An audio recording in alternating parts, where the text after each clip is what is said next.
manage somehow. I mean, what else can I say? Well, it's all right saying, but we've got 2 girls down with flu. And Maura Shields, well, you can't push her, not in her condition. And I'm right up to here. Well, what can I do? It was her that went to Torremolinos and got herself pregnant. Well, we need somebody temporary. Well, that is what I told Mr. Baldwin the minute he gets back. Right.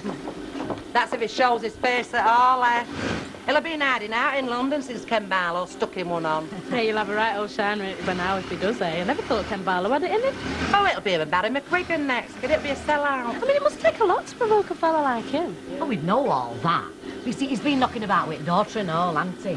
Oh, we don't know the half, kid. If you ask me, there's been some funny business. Could we get on with a bit of funny business of us own, like sewing? I mean, where does Deirdre come into it, eh? That's the question I've been asking. Hey, you don't think her at queer fella's been at it and all, do you? Well, why else would Ken Barlow come in here shouting, we've had enough of your poison in our family? I remember him saying that. If you ask me, that Susan ain't the only Barlow that he's been having a go at. Hey, you don't think Deirdre and Mike Baldwin are, Are you kidding? Well, it'd explain a lot, wouldn't it? No, you can't be after both on them. Oh, I don't mean now, but he was stuck on her at one bit. Right. Yeah. And if you ask me... Nobody is asking you, Vera, and you're talking out of turn. Now, come on, there's work to do. And I thought that you were crying you were short-handed in packing. And you better get down there. Yes. There's altogether too much gossiping goes on in this place, you know. Look, Ivy, you're bound to take an interest, aren't you? When they start fighting it out right in front of your very eyes.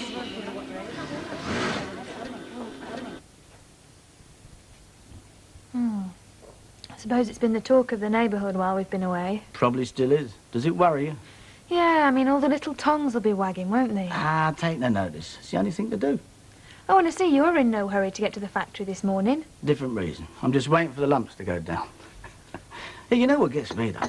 I mean, he's the intellectual one, isn't he? You know, university, education and all that. I mean, he's the pacifist. Or he's supposed to be. I think he's always been a pacifist. Well, he hides it well, doesn't he? I mean, I'm supposed to be the barrack boy, right? You know, no education or anything. I'm brought up to all this. Fighting. And he's the one that comes in swinging his fists. I mean, it's daft. And in front of witnesses, right? Witnesses who are my employees. If I took him to court, he'd be for the high jump. You wouldn't? Nah. No, I don't suppose you want to see your fella in dock on a charge of assault and battery? No. Nah. That was me just trying to be reasonable and wallop. I mean, I wouldn't hit him. Didn't want to hurt him. Oh, well, it's me that's done that, isn't it? Obviously it is. I just can't see how anything I've done could hurt him that much. I mean, not to that extent. I don't know why you can't see that it's my life. Well, not all that easy, I suppose. But why? Well, Why let's is he just so- say that he doesn't like me, eh? And leave it at that. We just forget all about it. I'd like to. Right. And that's what we do.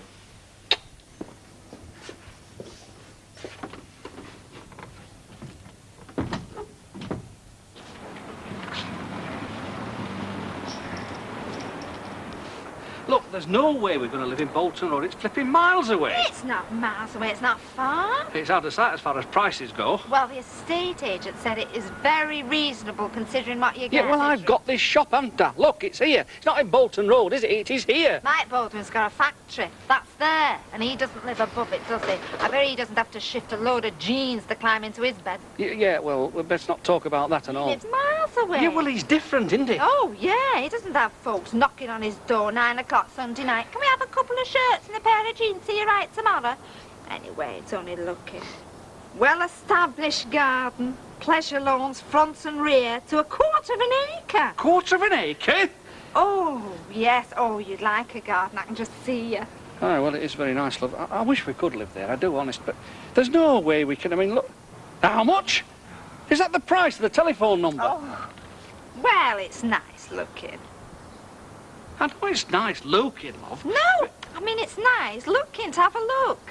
I mean, if you never look at things you can't afford, you'd never have any pleasure, would you? I could live in a hovel, love, as long as I got you to look at. I'd have all the pleasure I wanted. Oh, oh, you can be lovely sometimes.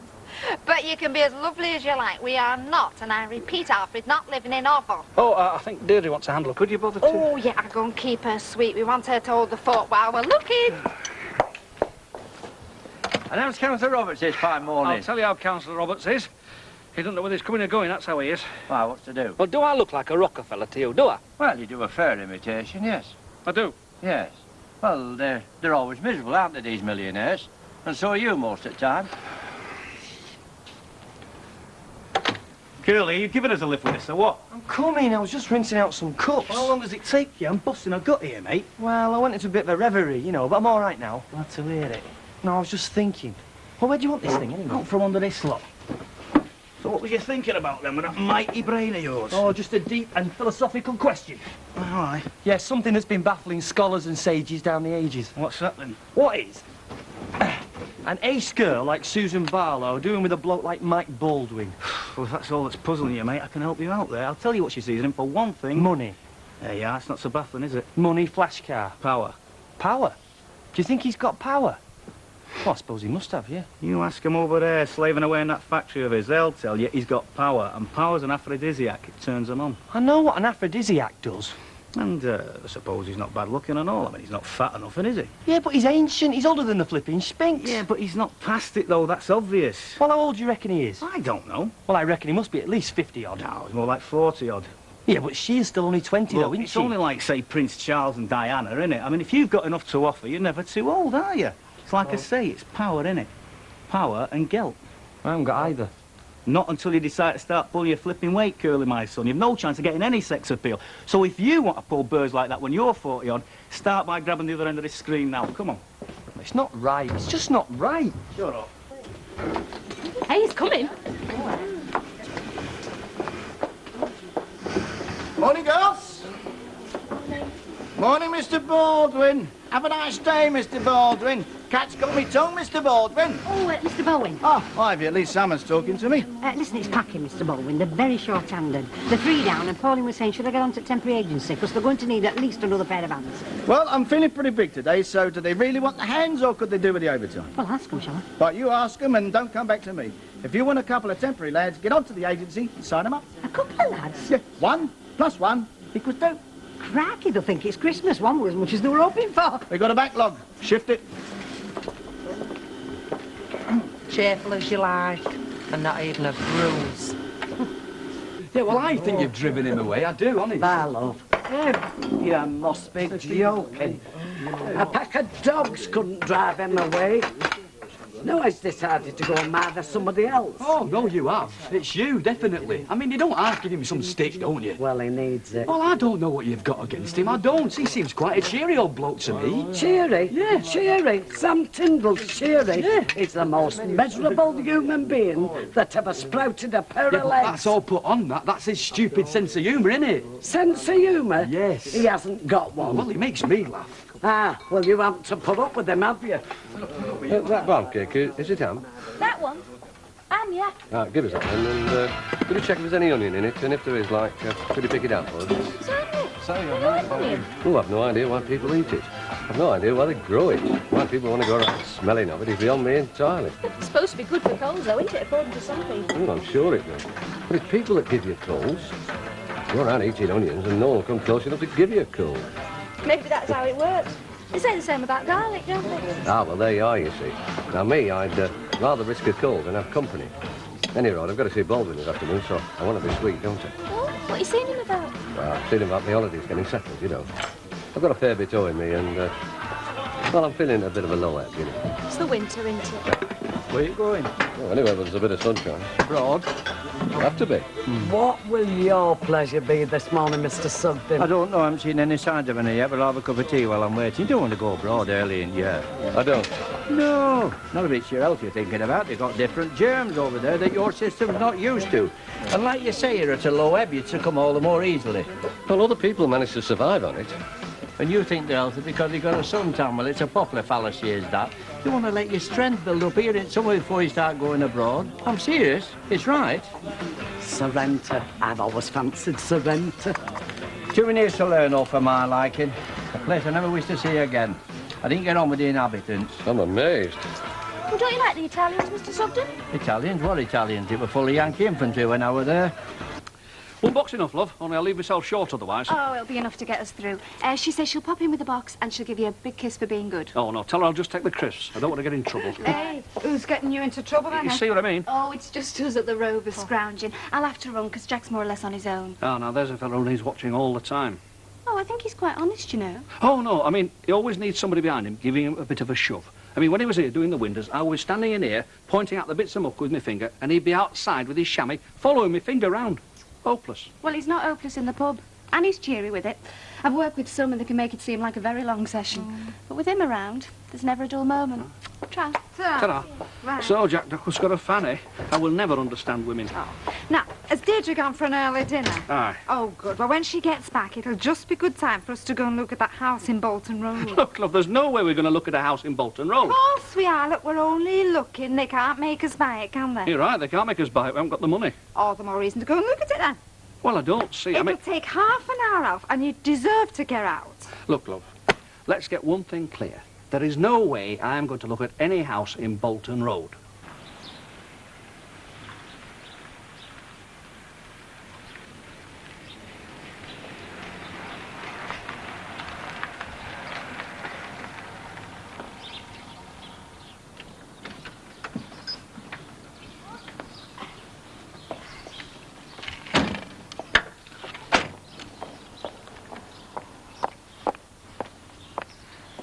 What do you think?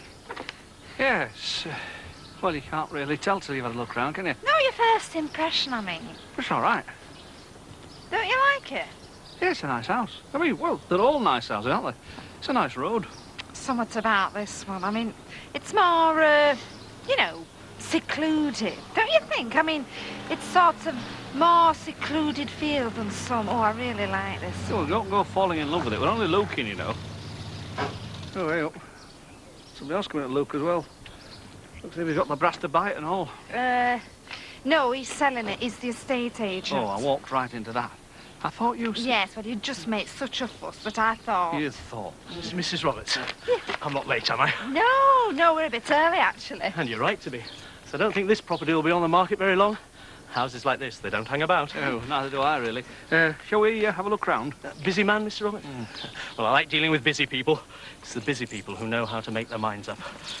Some people, you know, they've nothing better to do than to spend their lives wasting estate agents' time. Oh. No, after you. I don't mind being led up the garden path now and again. I'll have to remember that one.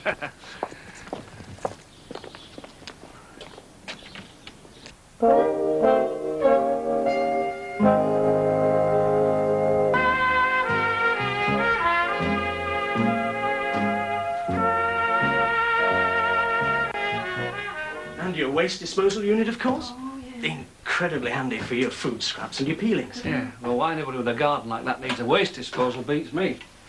You wouldn't throw everything on the garden. Well, you'd have your compost heap, wouldn't you? I mean, you put all your peelings and stuff on that. There's always your plate scraps, though. Here, give them to the dog. We haven't got a dog. Oh, we would have if we had a garden like that. I didn't know you'd like a dog. Oh, yeah. I'm very partial to red setters. Well, we could have one. I mean, there's plenty of space for a dog here, isn't there? Oh, yes, ideal house for a dog, this. For a dog lover, should I say. I'm the dog. Yeah. Now, I normally say that it's the kitchen that sells the house. I mean, if the ladies don't like the kitchen, it's no go. And this kitchen will sell this house. Oh. But I'll show you now. I'll show you the real selling point of this house. I just don't have to do anything here. It's just, well, it does my job for me. It's the dining area and sun lounge. Oh. Dining. What do I need to say? And this is included in the price?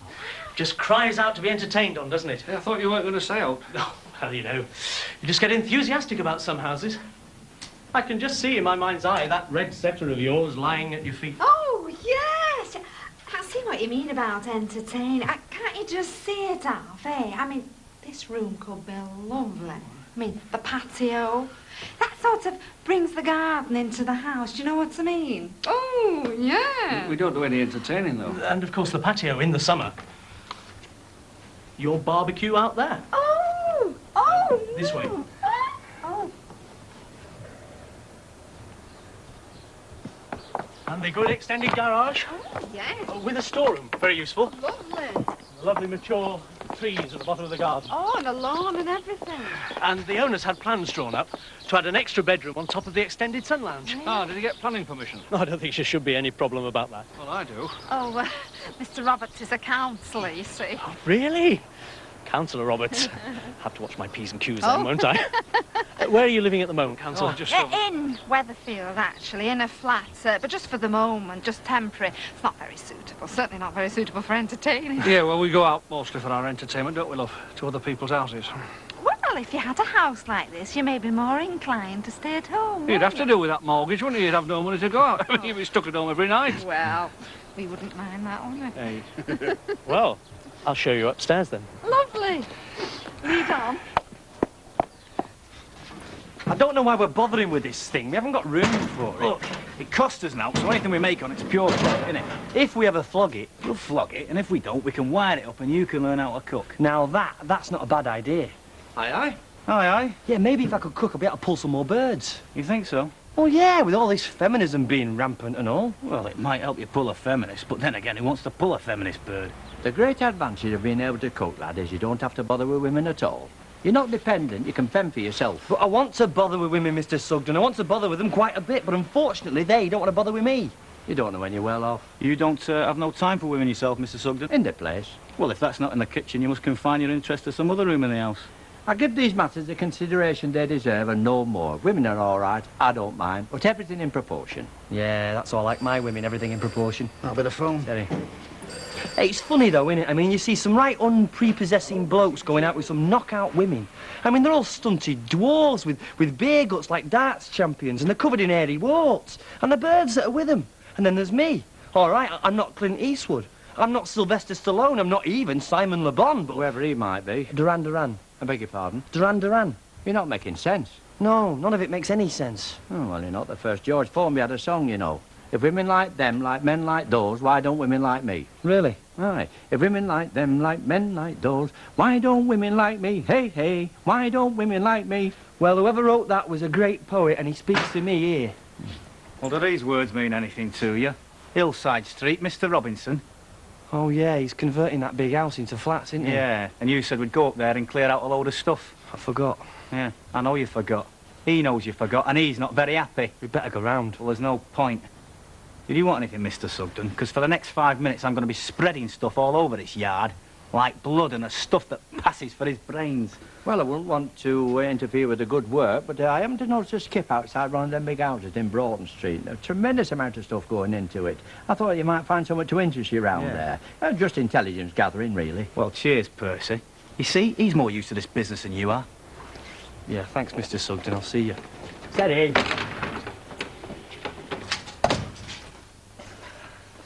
Oh, you don't mind me pushing in, love, do you? Only I've got to get back across the road or else they'll have me goats. Don't mind me. Have you got the old Fortman's, love? Yeah, yeah. I was in here earlier at dinner. Deirdre said you'd gone out something. Yeah, well, we've just gone for a look, you know, just spying the land out, really. Yeah, Bolton Road, she said. Well, she's no right to say. Aye, Bolton Road. We must be paying over odds in here, we must be. Hey, just because we got the wrong price on one bottle of sauce. Oh, I'd forgotten all about that. I mean, we won't fall out of that, would we? Running because you decided to be daft about it. Oh, same. I couldn't have felt rates at Bolton Road, let alone... Shocking the rates, aren't they? We're just thinking. Where's Deirdre, by the way? I don't know. She had to go off somewhere. Oh, that's funny. Baldwin had to go early and all. Well, what's that got to do with out? That's what we'd all like to know, isn't it? See ya. Oh, that feels a bit better. Now then, what do you fancy for tonight, eh? Go out or stay in? Oh, I don't mind. Right, well, we go out then, eh? Quick meal, back here, curl up in front of the telly. Situation's vacant. What you looking at that for? Because I need a job. Can't very well go back to the recorder office, can I? What do you want a job for? I can afford to pay the rent. Well, just about. Yeah, but that's not the point. I can't just laze around and live off you, can I? Well, that's all right. I mean, but if you want a job, I can always find you a job. Well, I'm certainly not working for you. All right, but I mean, we know a lot of people. I could find you a nice No, I want to find it myself. Oh, well, I'm sorry. I just... Well, don't be. Oh, look, for a month I've been living off you and you've been giving me things and buying me things. Not all that much. No, just about everything I've eaten. So what? I mean, well, it's normal. I mean, to some people, it's married life. Yeah, but we're not married yet. Hey, I'm glad you said yet. You did, you know, you said yet. All you got to do is say the magic... How? I'm not ready to say. I don't know about things like that. Anyway, what's wrong with the way we are? Well, nothing at all. But I do know that I want a job, and I want to find it myself. So can I put this address on the application form? Or won't you live with a member of the working class? Ah, Mr. Chuckles, and he's brought the sunshine with him. All right, Mr. Tindall, how are you doing? Well, I've less of your cheek, my lad. Soon settle your ash for you.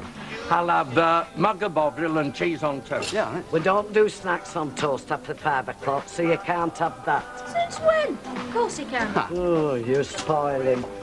And anybody left evening paper on the table at all? Yeah, it's your lucky day, mate. There you go. Hey, there's no soup or jam on it, is there? No, I don't think so. Well, there's a spotted sea. I don't mind, does it? Oh, I don't mind that. No? But jam and grease I can't abide. People are so slovenly. Oh, You'd yeah. think they'd have better manners. Manners? Look at that. 22,000. Another 1,500. I could have had my name up there. Ah, Nicky would be disappointed. He likes to see his name up there. What, you mean that Nicky's your Nicky? Yeah, dead good at it and all. Play with it all day if I'd let him, but I don't think it's good for him. I don't want him to grow up like you, do I? Oh, yeah. All right. Well, I've been to see him. It's all right. He's a bit cheese, but it's on for tomorrow. All right. Oh, yeah, a bit lucky, really. On the way around here, I bumped into a bloke who wants some topsoil. And I know where we can get some, so there you are. It was meant to happen. Oh, yeah. And the girl from the baker's, she wants shifting because she's moving in with her mate. And she specially requested if you'd be available. She said she'd make it you worthwhile. I think she fancies you. I know she fancies me, but I don't fancy her. Well, play the white man, Teddy. Her mate might fancy me, you never know. Her mate looks like E.T. Well, E.T. grew on you after a while.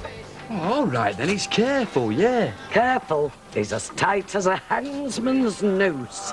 Has anybody left a paper? Yeah, but they often are, aren't they, these fellas with money? I mean, Paul Getty was the same, wasn't he? He's got no money. OK, but according to the woman next door, that's why he retired early, that's all I'm trying to say. Oh, I thought that was for his health. No, apparently there was no sense in his going on working eventually. According to the woman next door, I mean, I don't know. Ah, well, did woman next door tell you how he came to get this money? Well, he came up, didn't he? First dividend. Now, it wasn't $1 million like it is nowadays, but it was good money in the 1950s. And apparently, he stuck it all into property. Oh, your cheese on toast, Mr. Tindall. Would you like a slice of tomato and a dash of sauce? Are you pulling a leg? No, it's on the level. Amazing. He looks such an ordinary sultry fellow. That's nice, isn't it? If I have to pay extra for that bit of tomato, you can take it off again. Oh, well, the woman with the sense of humour. I don't know whether this is for her sake or for his, but I don't think you should have told her. That's better, isn't it?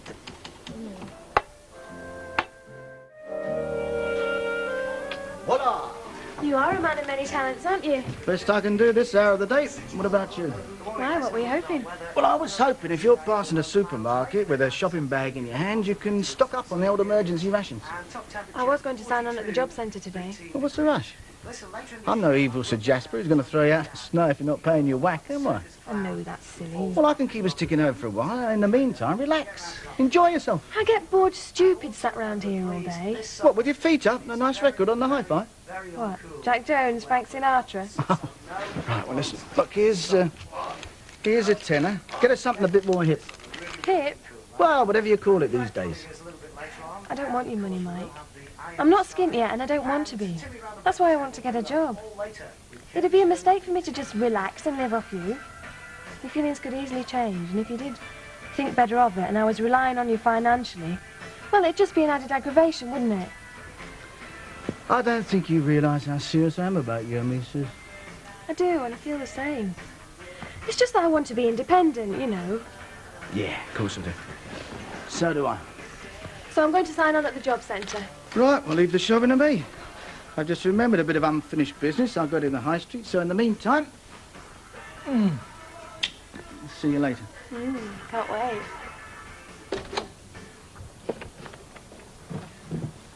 Get out of it, go on. Are you only just setting off, Curly? Yeah, and the Dickerstaff gang's depleted with sickness, so I said I'd do an hour with them. Extra bins, Curly? For what? For time and a half. But you've got to set your sights higher, mate. I mean, you've got to develop an executive outlook on life. You and your cheese butty mentality, you're holding us back. You're just jealous because I could hold down 2 jobs. No, I'm worried that you're putting too few eggs into too many blinking bin liners. I'm pulling me weight. Aye, 8 stone 3, wet through. I mean, I thought that the idea of starting cheap and cheerful was so that you could kick the bins into touch. But I'm not like you, Terry. I'm a slow developer. I can't be caterpillar one day, butterfly the next. I've got to change gradual, bit by bit. But what about us, eh? What about going for the jackpot? I mean, to get on in life, you've got to Go for it. I mean, look at him. Wait, you two get a move on. Pervert. I mean, he doesn't stand around procrastinating, him. He certainly doesn't, the snake. He takes a plunge. Both feet in at the deep end. Moral cripple. Hey, I mean, he's got a jag, fancy flat, young bird. That's who you want to be modelling yourself on. Him? I hate him with every ounce of my whole being. He's ruined my life. You're not still going on about that, are you? He's a personification of everything that's wrong with this country. Morning, Red. All right, Mr. Baldwin. Get lost, you lousy, leching creep. So, you've not got that place done up, and what, you've been moving out then, Alf? What's this? Well, yeah, Audrey was making us all jealous last night, talking about you and her in that house at Bolton Road. Yeah, well, you know what Audrey is, don't you? Yes, I do. No, what is she? Right, blabbermouth, isn't she? Well, is it not true, then? Well, let's just put it this way. While she was over there shooting her mouth off in the rovers, I was upstairs having a brainwave, and, well, I've got my own ideas about it. Oh, we're having a curry, are we? Yeah, Betty's having a go at dinner time, just to see how it'll go down. Yeah, well, save me a dollar, wouldn't you? Very warming this weather, isn't it? Yeah. You know, I don't think I've ever had a curry sober. I think of it more as an internal sauna after I've had a skinful. Ooh, bestial oblivion, that's you, isn't it? Well, actually, it'll get you everywhere, Glow. There you go, Alf. Eggs, bacon, bangers, tomatoes and oven chips. The executive brekker. Watching your figure, are you? Too busy watching yours, darling. 3:30 to you. Hey, hang on a minute, Glow. Let's walk you down the street. Come on, Alf. What, and you with your executive brekker? I don't think I'm up to it. So, you don't fancy Bolton Road then, Alf? No, the houses are too big, love. He could park a blooming bus in the hallway, you know. And as for the garden, I had a window box once, I couldn't keep abreast of that. Anyway, I don't much fancy hobnobbing with the hoi polloi. Well, what's Audrey going to say? Oh, I don't know. But, you know, she needs a lot of room, does that lass? She's like a caged panther upstairs, pacing to and fro. And all of the belongings that keep sprouting up. I mean, there's a makeup case here, and there's an address book and envelopes there, breakfast things, then a washing hanging over the blooming arm of the chair. And all the stuff that's in transit from one handbag to another, one pocket to another, one purse So to she does need space, then? I'll say she does. A furnished aerodrome would suit Audrey. What are you going to do, then? Are you moving or not? Yeah, we will be doing eventually, like, but I've got my eyes on something a tidge more modest. Aren't you going to finish up with a very disappointed little wifey on your hands? No, I don't think so. No, she'll see the sense. Famous last words, Al. I wouldn't dream of manipulating the situation here, but Alfred, he needs guidance.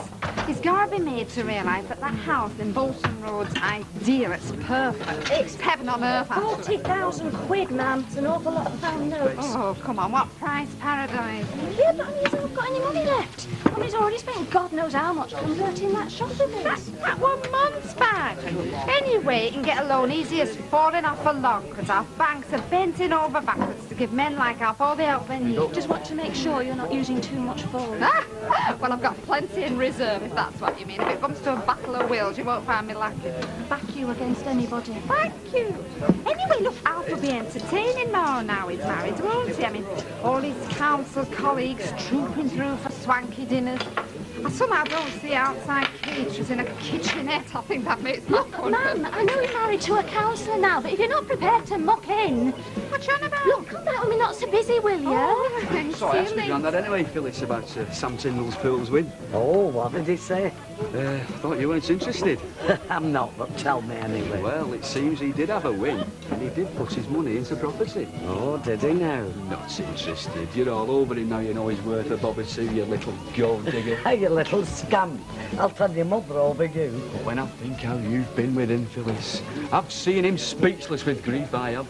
In that bus shelter out there after an interview with you, crying into his little muffler, you should have seen. Hey, shut up, his ear. Aye, but there's your other beau, look. What beau? Percy. I don't see you rushing to serve him anymore. You serve him. Right. No, Sam, what can I get for you, love? Noticed, have you, Percy, how she's cool towards you?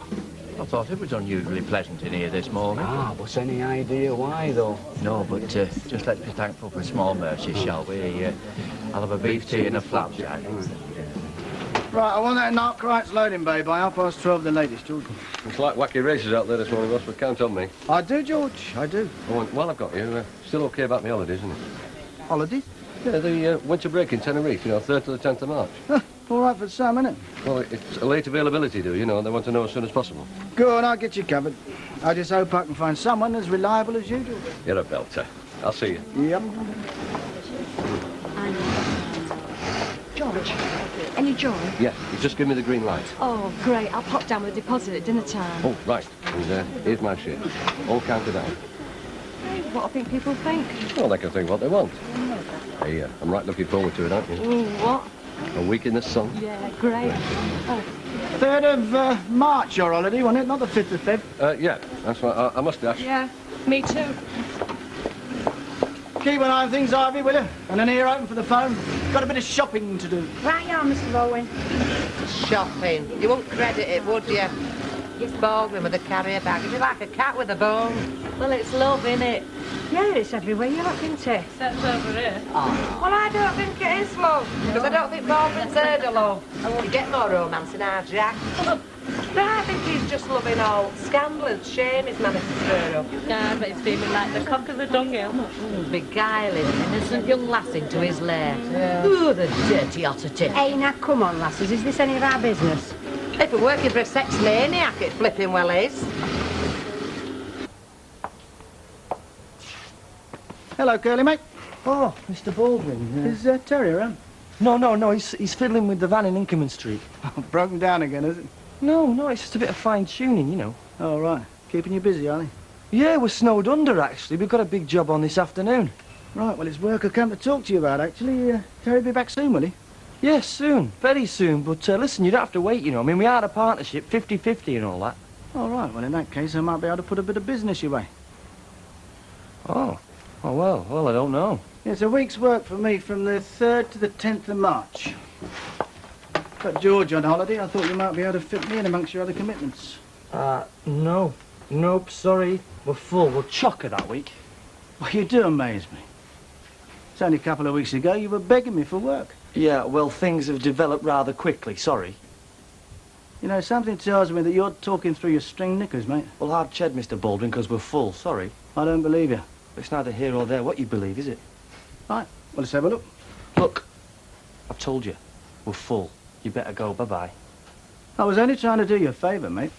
Yeah, well, in future, mate, don't bother, because favours from you we can do without. Suit yourself. Hiya, mate. What can we do for you? Oh, nothing, apparently. You what? I came here to offer you a week's work, but... Well, what? That's fantastic. Well, you better argue about that with your partner. Argue? Yeah, he's just told me to stick it. See ya. See ya. You did what, Curly?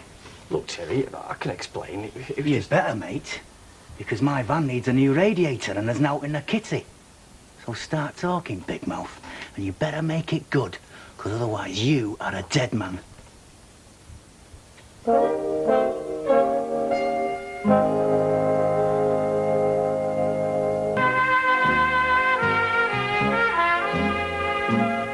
It's a matter of principle, though, Terry. Yeah. You've got the principles. I've got an engine full of corroded parts. But it's principle. Why can't you be sympathetic? I am being sympathetic, which is why I'm listening instead of fisting you. I mean, what is Susan Barlow to you, eh? When has she ever given you a second look? Because Baldwin was in there first, wasn't he? With his aftershave and his jag and his careful combing. I was working on her slowly. You live in a dream, Curly. Well, so what? So what if I do? So do you. He's still feelings, though, Terry. I can't sleep for thinking that he's forcing her and she's unwilling, or he's blackmailing her, or he's keeping her a prisoner in that flat. You have been watching too much late-night telly. Those things happen all the time, Terry. And whatever you say, he seduced that girl. Now, do we, cheap and cheerful, want anything to do with a man like that? Curly, we want to be men like that. Well, you may, but I certainly don't. But we want to get the business moving, don't we? And we've got to work at it, right? And most people able to offer us work are going to be corrupt somehow. I mean, anybody going up nowadays, Curly, is going up on the back of somebody else. I know, I can work it all out philosophically. But I can't lie to me heart, Terry. God, you know, you sound like something out of a song by Wham. Well, I find his conduct disgusting. You are just jealous, mate. Just jealous. It's the most terrible feeling imaginable.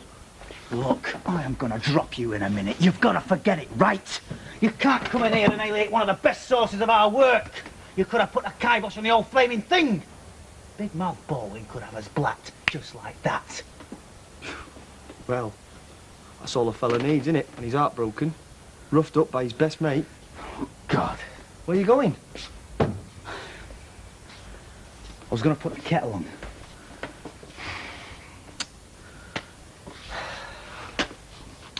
All right. You win. I've got my Marge proofs on now. Look. Dear dejected Coronation Street. She's a typical 80s young woman. She doesn't bat an eyelid at lads her own age. I mean, what can they give her, eh? A load of moaning? Lost skin? Unemployed kids? Naff all, mate. So she goes with the first successful-looking bloke she sees. I mean, I admit it is laughable. But even Baldwin better watch out, because there's a lot bigger fish in the gourd than him, mate. And a bird like Susan Barlow, she's easy prey. Oh, shut up, Terry. Look, what's the matter now? You have got to concentrate on being that bigger fish. You sound just like Baldwin. Treating people as other merchandise so you can buy and sell them. Where are you going? I'm going at the Rovers for a pint. Here's some money. Fix a van. But what about the Parsons removal? Do it yourself.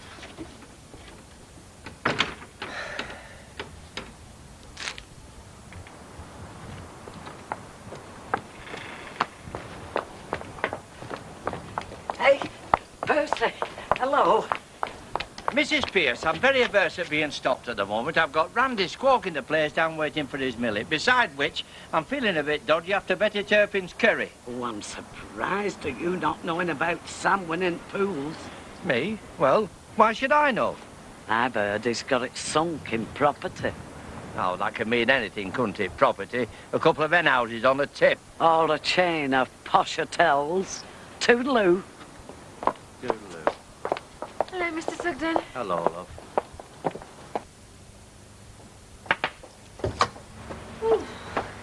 Here you Hello, go. love. We've finally delivered our crisps.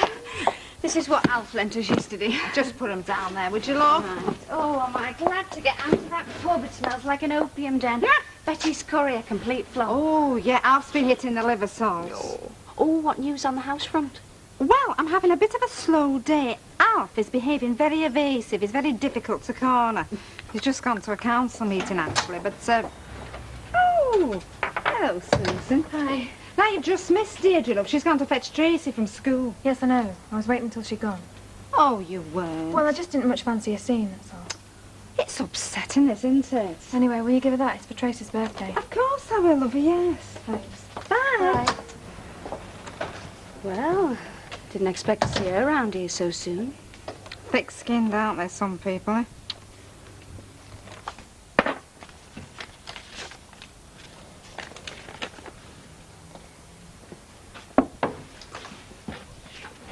Look, I'm sorry. My coat. You're looking at a man who's just hooked a piano and a van on his own. I'm sorry. A piano curl. I had to lift it on its end and drop it in the back on one lot of casters and push and pull on me Todd. And then there was a wardrobe, a brass bedstead, an old sideboard. Yeah. And then I had to unload it all at the other end, mate. Yeah, well, I'm extremely sorry, Terry. Yeah, well, look.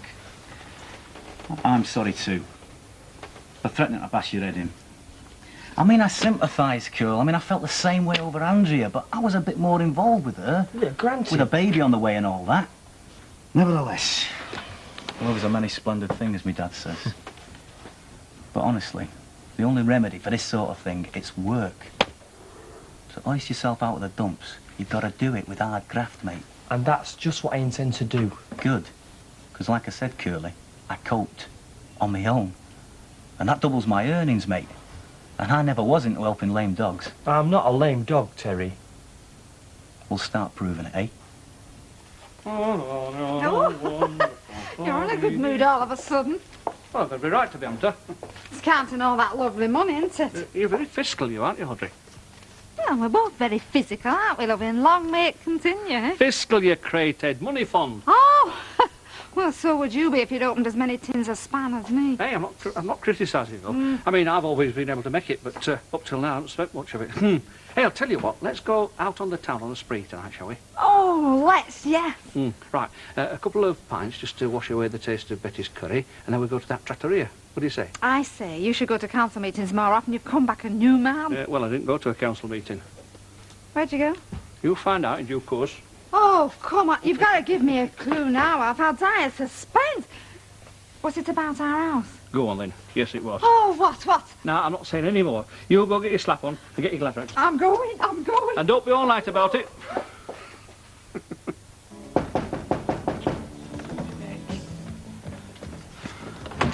I'm sorry, Mr. Sugden, we're just shutting. Never mind, I've a bit of business with Mrs. Pierce. Oh, I'll just go and fetch her, eh? Hey, the plot thickens. Percy wants a word with you. Oh, does he? Business, he said, but I reckon he's got wind of your shifting loyalties. They're going to have a duel, your pistols at dawn and all that. Martin, shift that slot bucket before somebody steps in it. All right. Back to the flood, eh? Yes, I popped down to the bowls club for a game of dominoes, and I put 1 or 2 feelers out about Sam Tyndall's pools when I was able to discover 1 or 2 facts. That's if you're still interested. Oh, I thought I'd get you sleuthing. Well, do you want to know or not? Oh, I may as well. Very well. In 1958, he did have a pools win, and quite a substantial one at that, though I wasn't able to ascertain the exact amount. Now, the property you mentioned turned out to be a row of houses and a shop in Chorley. That's all. Well, having rid myself once and for all of your unwelcome attentions, I'll bid you good day and proceed home with lightened tread. You were right, Martin. Always right, Philly. A row of houses and a shop in Chorley. Oh, Sam Tyndall, property tycoon. Oh, wait till next time I'm stood next to him.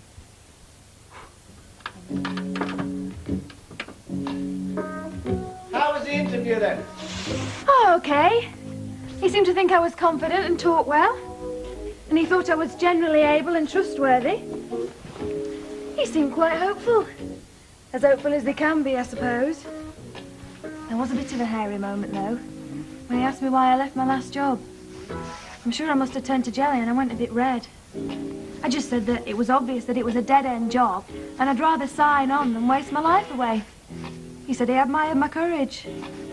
Ooh, if only you knew the whole story, eh? I bet he adored you. Do you think they'll investigate? What if they find out it was my dad? No, they won't. No, they're too busy chasing people like me that pay thousands a year in tax. Are you okay? Hey? Yeah, why? Why'd you? You just seem a bit nervous, that's all. Oh, does it notice? Well, I am a bit, actually. Well, you see, I've got something to tell you, and I can't wait to get you into some nice little exotic restaurant somewhere. Well, actually, I was going to cook us something. I've bought a duck and some broccoli. Oh, well, it's even better. I'll get the candles out. There's always a spare bottle of wine or 2 in the cupboard. I bought you that Steely Dan record as well. Oh, great. Well, put it on then. It is on. Hey? Oh, yeah. Yeah, very nice. Very nice. Hey, you're not going to make an announcement in the Rovers, are you? I don't want to be inhibited by all that lot. Look, don't fret yourself, love. By the time we get in the Rovers, you'll be in full possession of all the facts. Oh. Alfie, you've made an offer, haven't you? I'm sorry for guessing. Yeah, go on then, yes I have. Well, I thought it was, dash it, I'll put my money where my mouth is, so I'll put a bid in. Oh, it's such a lot of money, though, Al. Yeah, well, £11,000 isn't as bad as 40,000. 11, but it was selling for 40. Didn't they laugh in your face? No, they thought it was a very realistic offer. Look, Alfie, either I'm very stupid. You see, love, it's this that I've decided to buy. This? Aye. Well, we don't want to go live among all them posh beggars, do we? And it's dead handy, isn't it? I mean, it's just right for the shop. And we can customise with all the money we save. Number 11, Coronation Street? Yeah. Well, I mean, I know it doesn't look very good at the moment, but it will look marvellous. You're speechless, aren't you? Yeah, I'm really. Come on, let's go get that drink, eh? Yeah. Let's make mine a large one, Al. That was terrific. It's all right, I suppose. Nothing special. No, it was absolutely terrific. Now it's my turn to give you a surprise. Is it a job? Yeah. No, I'm sorry, it's not. Look, Susan, I know you must be torn 50 ways at the moment. You know, between your father, me, your friends in Newcastle, but... Well, I know what I want. Thank goodness. And to underline that and hopefully give you something concrete to build on, well, would you marry me? You don't have to answer straight away. I mean, I know there must be thousands of things to take into consideration, but, Well, would you wear that while you're chewing them over?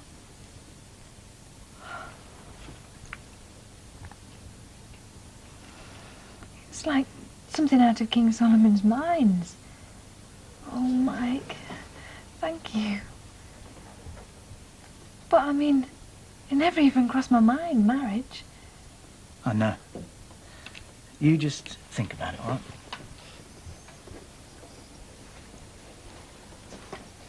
Just think about it.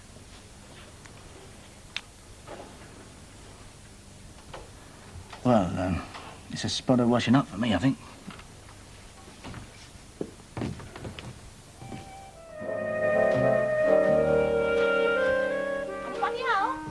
Oh, blimey, you're early, aren't you, Hilda?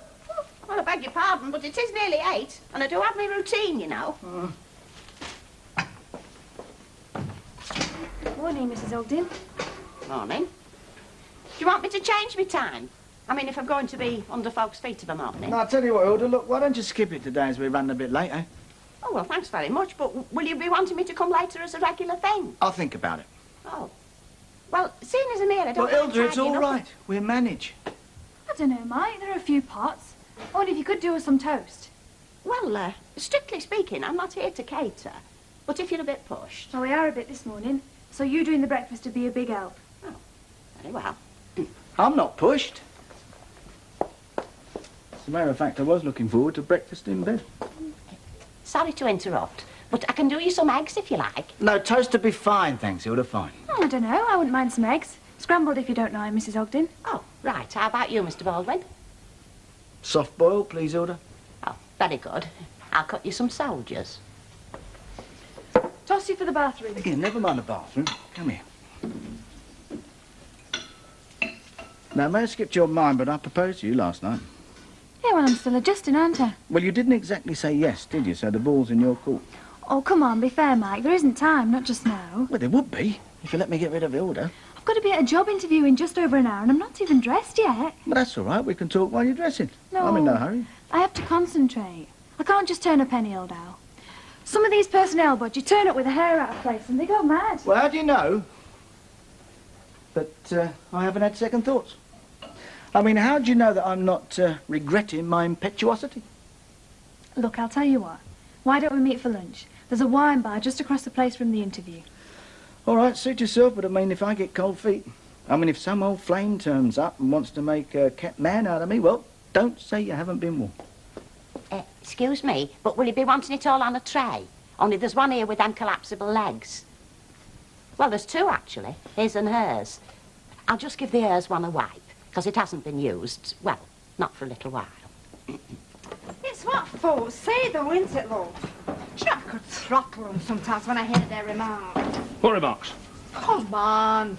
You must have heard them, you know, all about grocers, what skinflints they are, always counting the pennies and robbing the poor. That's cobblers.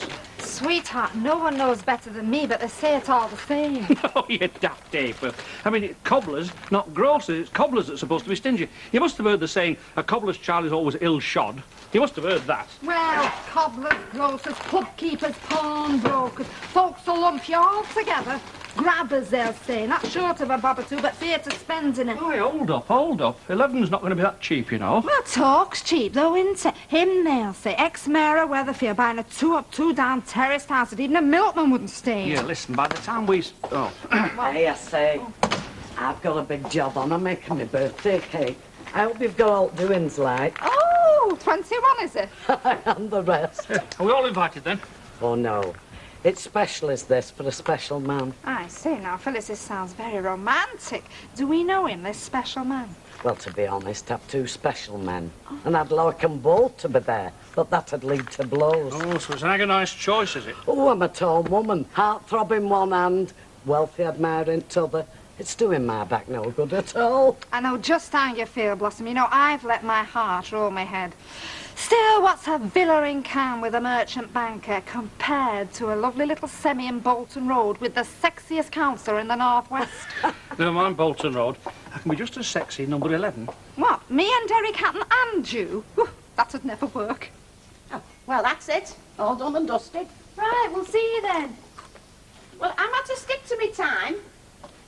Or will I not be finding you decent, if you know what I mean? Well, perhaps you could come a bit later. Or perhaps you could come in the afternoons. Oh, no. No, I can't come afternoons. My afternoons are spoken for by Mrs. Lowther. She depends on me for her bridge parties. All right. Well, we'll have to discuss it then. Granted, I was a bit previous this morning, but, well, it's been quite a while since he's had a young lady sleeping in, as you might say. Oh, really? That's why the afternoons wouldn't really suit. Wouldn't suit Mr. Baldwin, I mean. Because he does sometimes, well, entertain in the afternoons. I see. And then, of course, with me being acquainted with your family and that. I don't gather you. Well, it's common knowledge there's been bad blood. And I can see the rightness of that. Because if you was my daughter, I wouldn't rest till I had you back home. Are you wanting to give in your notice, Mrs. Ogden? Oh, no. No, not at all, no. I'm only speaking hypodermical. No, I'll soldier on. I've no axe to grind. There's not much shocks me. And it's not as if you was one of them saucy madams. Oh, I'm not saucy, am I not? Well, that is a blow. Not like some I've seen. What up here? Oh, that'd be telling, wouldn't it? What you might call tittle-tattling. And I'm not one for tittle-tattling. Oh, I'm sure you're not.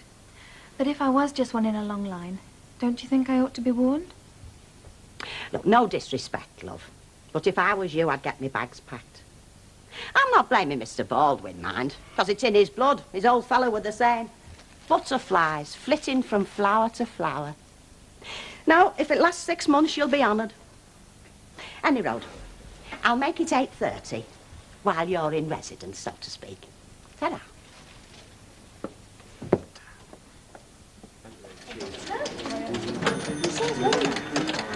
Have you given permission yet? The party? Yeah. Yes, of course I have. 4 p.m. on the dot. Oh, great. So, it's on then, eh, your birthday do? Aye, and you're the bouncer. Bouncer. Hey, have you brought your fetch your records or them golden oldies? No, diet, dear. And the cake's in, is it? Aye. Good, good, good, good. Yeah. Morning, Mr. Sugden. Good morning to you, Mr. Tilsley. I'll have beans on toast, please, plus a mug of your excellent tea. OK. Bye, news travels fast in these parts, doesn't it? Beg your pardon. Who's told you? Who's been blabbing? Blabbing? Have you lost your marbles? Don't come the innocents with me, Percy Sugden. Don't tell me you haven't heard about my birthday do here. 4 p.m, refreshments provided. Well, I've heard now, haven't I? Do I take it I'm invited? Well, it's a secret. But seeing as you've wormed it out of us, well, we don't want you to see you chucking yourself in river, do we? Hang on. I've got more to do than help you blow your flipping candles out. It's a job for fire brigade, that, I reckon. In other words, I'm afraid I'll have to decline your kind invitation. Does that mean you're not coming then, Percy? Right, first time. Good, because you'd have only been in road. What gets into that woman? You know, if she were in town, I'd reckon she were working a ticket. Well, she's got emotional problems. Isn't that right, Martin? Oh, yeah, yeah. Rich admirers on one hand and gallant embodiments of masculine charm on the other, eh, Percy? Onassis versus Shea Blythe. Yeah, secretly, I think you're winning, Percy.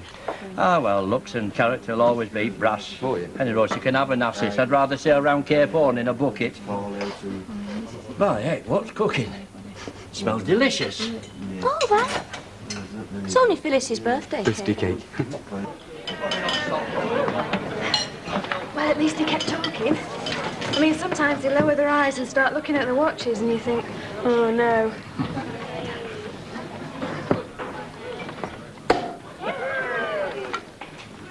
Well, here's hoping you land it. Mind you, if a job's that important, I know this dynamic bloke in the rag tree. Be fair, Mike. I couldn't work for you. It'd be too distracting, wouldn't it? We'd never get anything done.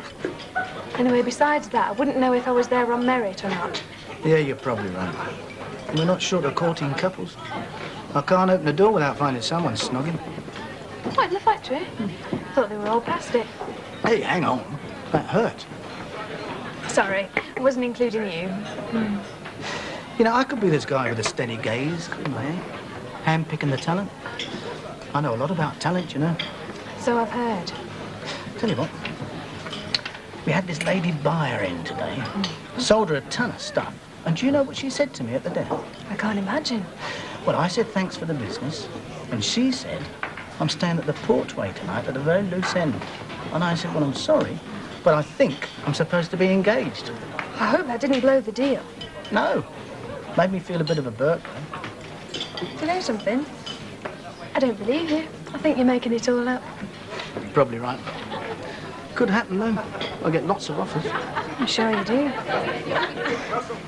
So how about it, then? The big commitment? Well, I've already made a commitment, haven't I? I mean, I've moved in with you. So why rush the next? I mean, the world's not going to end tomorrow, is it? How do you know? Ronald Reagan been in touch? Hey, don't look now, but he's there. Who, Ronald Reagan? No, you idiot. Peter Jennings, the chap that interviewed me. He's there by the bar.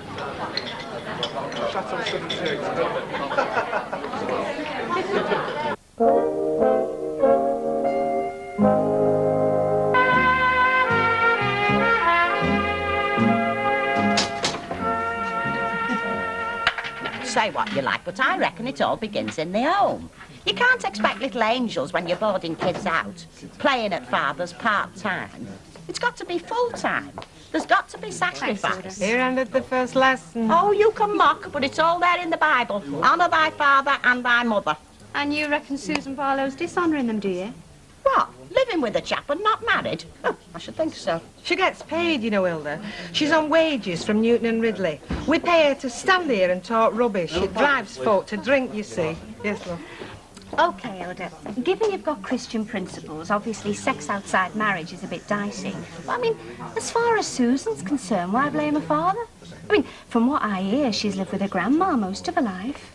Yeah, well, that's another thing now you mention it.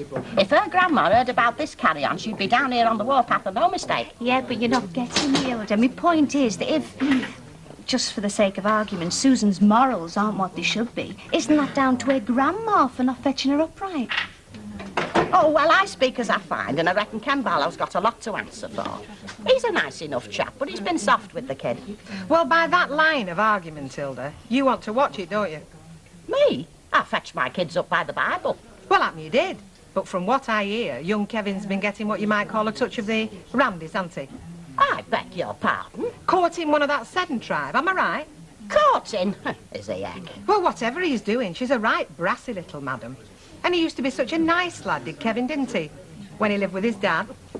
What's this smoky, babe? Oh, dear, I was hoping Mr. Baldwin might be in. What's up, taxman on his way? It's that Beardswell order. They're on the phone, screaming blue murder. This short, that short. Some of it isn't even their stuff. Well, it's George you want, isn't it? But he's nowhere to be found.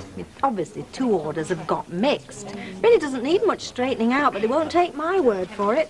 And I hate being howled at over the phone. Look, what you need is a stiff orange juice and sugar and mold. Yeah, come on. I suppose I'll have to bluff it out till either George or Mr. Baldwin gets back from lunch. Oh, well, you can be sure that George won't be too far away. Be snuggled down in Bales, showing Paul in his war wounds. Hey, shall I rush back, shout, fire? No, I'll say a better one than that. You want to rush in and shout, stand by your beds!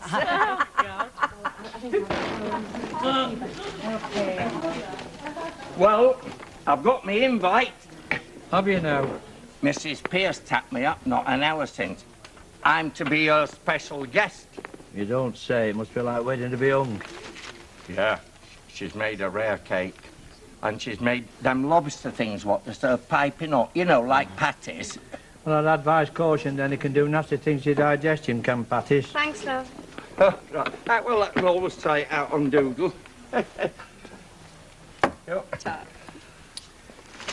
Look, I get the distinct impression that you've come here to crow. You could be right in all its time you was taken down a peg or two. You think you've got everything to rights. Well, this time it's not worked, has it? Is that so? Well, let me tell you something, lad. There was special guest number 1 and special guest number 2. Special guest number 1 turned it down. Who were that, then? Tell me. I'll kill him with me bare hands. Me. You. Paul, the other one. She's got you to rights. Cardboard cavalier. Lousy lover. A man of straw. You'll not be told, will you? In your blind passion and your hopeless desire, that woman's using you to make me jealous. You sound like a really desperate man. Oh, do I? Well, I could come to this birthday, do. Snap my fingers and bingo. Well, I'll be merciful. I'll stay away. On condition you save me a nice big piece of that cake. I scorn your threats. You can snap out you want. We'll see. You're dicing with death, mate. Oh, you lot. What you done with my George? Well, he's so popular, we've cut him up into little chunks and bottled him. Who wants him this time, any road? I do. Surprise, surprise. Well, if it's not firm's business, I suggest you leave it till finishing time. OK, there's no need to get your rag out. I'm not getting me rag out, I'm just saying. You're forever in here dodging after him, aren't you? I'd be right daft, wouldn't I, leaving the field clear for you to get your hooks back in? You what? Well, he can't be in place 5 minutes without you finding some excuse to drag him in here. Listen here, lady, he comes in here to fetch his dockets from that office, and that is all. Bobby, are you still on your travels? I just had a message, didn't I? That woman's attitude is quite peculiar these days. You can't talk to George without she's looking daggers. Right, Emily, let's get the beardsman order sorted out. When George shows his face, wheel him in, will you, Ivy? Well, I'm blowed, it's like a minefield, innit? I mean, what do? You can't win. What a crackpot. I mean, girls, do I look the sort as if I could... Hey, she's had one fella run out on her. She's making sure of this one. Yeah, but she's no right to insulting Ivy. I mean, there's a line, isn't there? Yeah, apart from that, though, she's getting Baldwin all steamed up. And who takes flack then? Hey, he's enough time to get him steamed up. Without her making him worse. Oh, aye. He's got Little Red Riding Hood, hasn't he? But like I said, give it a month, kid, and he'll be chucking her out to Daddy. That's going on at me like that. Listen, Ivy, lay off, boy, all right. Pardon? She doesn't find it easy coming up here on errands, you know. But if you send, she's no option. Look, George, nobody sends her. I mean, she's just looking for excuses, and she's making a right fool of herself. Strikes me you're the one that's making a fool of yourself. You what? Every time she's sent up here, you get on her back, and it's obvious why. Oh, thank you very much. Gordon Bennett, what goes on here, eh? Can't I leave you lot alone for 5 minutes without you having a slanging match? Some people up here are too keen on cracking the whip. Listen, Sunshine, when it comes to cracking the whip round here, I am the ace, right? So if you could, just for the moment, get your mind off your love life and back on the job. If you're going to start screaming about Birdswells, then forget it, because I've sorted that. Oh, yeah? Since when? Soon as I tumbled it. I made a second journey, worked through me dinner. It's that storeman of theirs. He's off his trolley. Oh. Oh, well, flap over then, isn't it? But this isn't your first mistake, is it, Sunshine, eh? I mean, last week it was Sanderson's getting all acid, wasn't it? All right, perhaps his storeman is off his trolley. Perhaps the whole world's going mad. But when customers get browned off, it is bad for business. All right, I know you got your holidays coming up, but that is Monday. In the meantime, get back on the ball, will you? Hey, George, that storeman from Beardswells, him that's Ralph Twist, tell him to join us. Have a nice holiday, Chuck. Yeah, and when you go swimming, she might take the ball and chain off. Put you on a long lead. Has he really got war wounds? I mean, I knew he played rugby league. Well, what's rugby league if it's not war?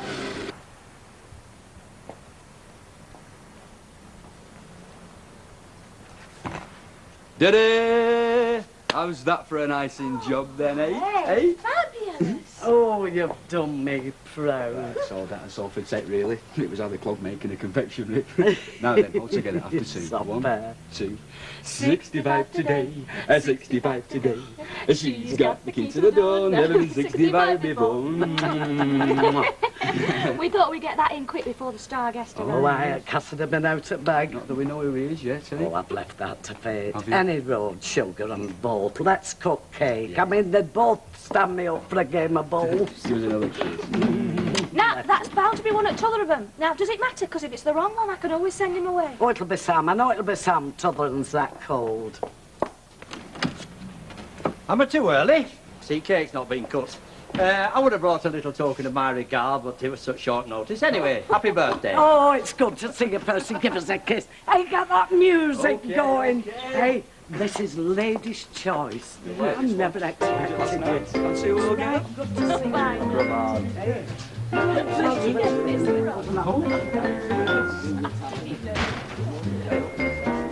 Well, you're rotten two-timers.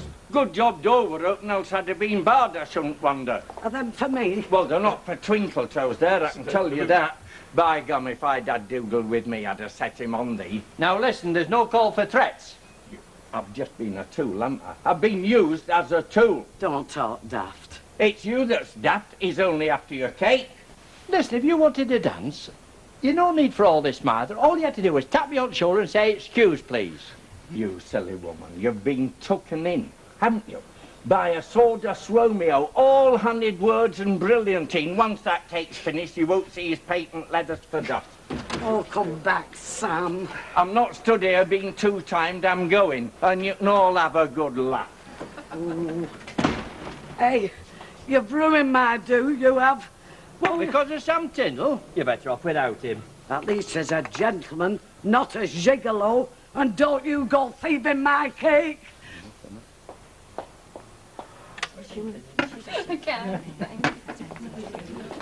Here they are, pots washed, brass counted out on the spree. Don't tell me, pint a bit of vodka and tonic. Absolutely right. How's the house hunting going? Oh, well, you know, I've got my sights on a little shack in Bolton Road. Little shack? Yeah. 40 grand, and that doesn't include the piano. Don't include the piano for 40 grand. I'd want Liberace, you know. Look, I've lowered my aim. Oh, that's news to me. I've got a new target. Wally range. Oh, picture window, split level oven, a pinch at 30 grand. A pinch at 30 grand? It's daylight robbery, that. Listen, we'll do no better than number 11. You'd save a fortune in shoe leather. Honestly, I think you lot must have come out the ark. Oh, 30 grand isn't out these days. Number 11, nobody stays there. I bet it's haunted. Well, I don't know about haunted, but you might get some very funny phone calls. Well, it's a bit of a beg one. I can't see my own bloke without them all belly aching. No, there'll be no problem next week. Hey, it is finished with Ivy, isn't it? Really finished. Ah, it's over. Done with. For you, perhaps. It just strikes me she might still hold hopes. There's no chance. Do you know, I don't know how you stuck her giving her orders. I suppose you was a bit bossy. Hey, fancy her trying to boss you. I mean, you even had Baldwin beat, didn't you? Yeah, I gave my hand off. No danger. You told her? Well, you wanted it told, didn't you? Yeah. Hey, another drink? Yeah. Right. Oh, with ice this time. Same again, love, please. Right, no thanks. Hey, George, don't get talking. Oh, hi. Hi. Oh, I don't know. I've had one heck of a day. Sometimes I wish I was back running a barrow. Have you eaten? No. Do you want something? Well, I thought we could eat out. What, celebration? Or more of a blow softening exercise? You tell me. Well, from the hints you've been dropping. What hints? Second thoughts? Impetuosity? Oh, well, I suppose you haven't been dropping hints, then, eh? Running around after this hyped-up job? It was 8,000 a year. Well, what's that if it's not a hint? I mean, why don't you just say, I want my independence? Yes, okay. Yes, I do want my independence. I mean, no way am I looking for a meal ticket. OK, so you want a job. But I didn't think it'd be your #1 priority. Not the day after I just popped the question. I just said I needed time to think about it. I didn't realise then you were setting a deadline. Well, I can't stay on my knee forever, can I? I might strain a ligament. I'm not in training. I don't pop the question every week. No, not every week. I gather you get some practice. I gather it happens about every 6 months. Oh, and where did you gather that? Well, I did a survey, starting with Mrs. Ogden. I don't believe this. Tell me, does it add to the excitement, getting the girl of the month to really commit herself? I mean, what intrigues me is where I rate on the scale, as opposed to, say, a married woman. I mean, how did you feel when you got Deirdre to bite? Did you award yourself some kind of cop? King Boris is coming to Gotham City, and that Prince of Puzzles, the Riddler, is getting ready with a kidnap plan. Calling Batman, next on Plus. Yes.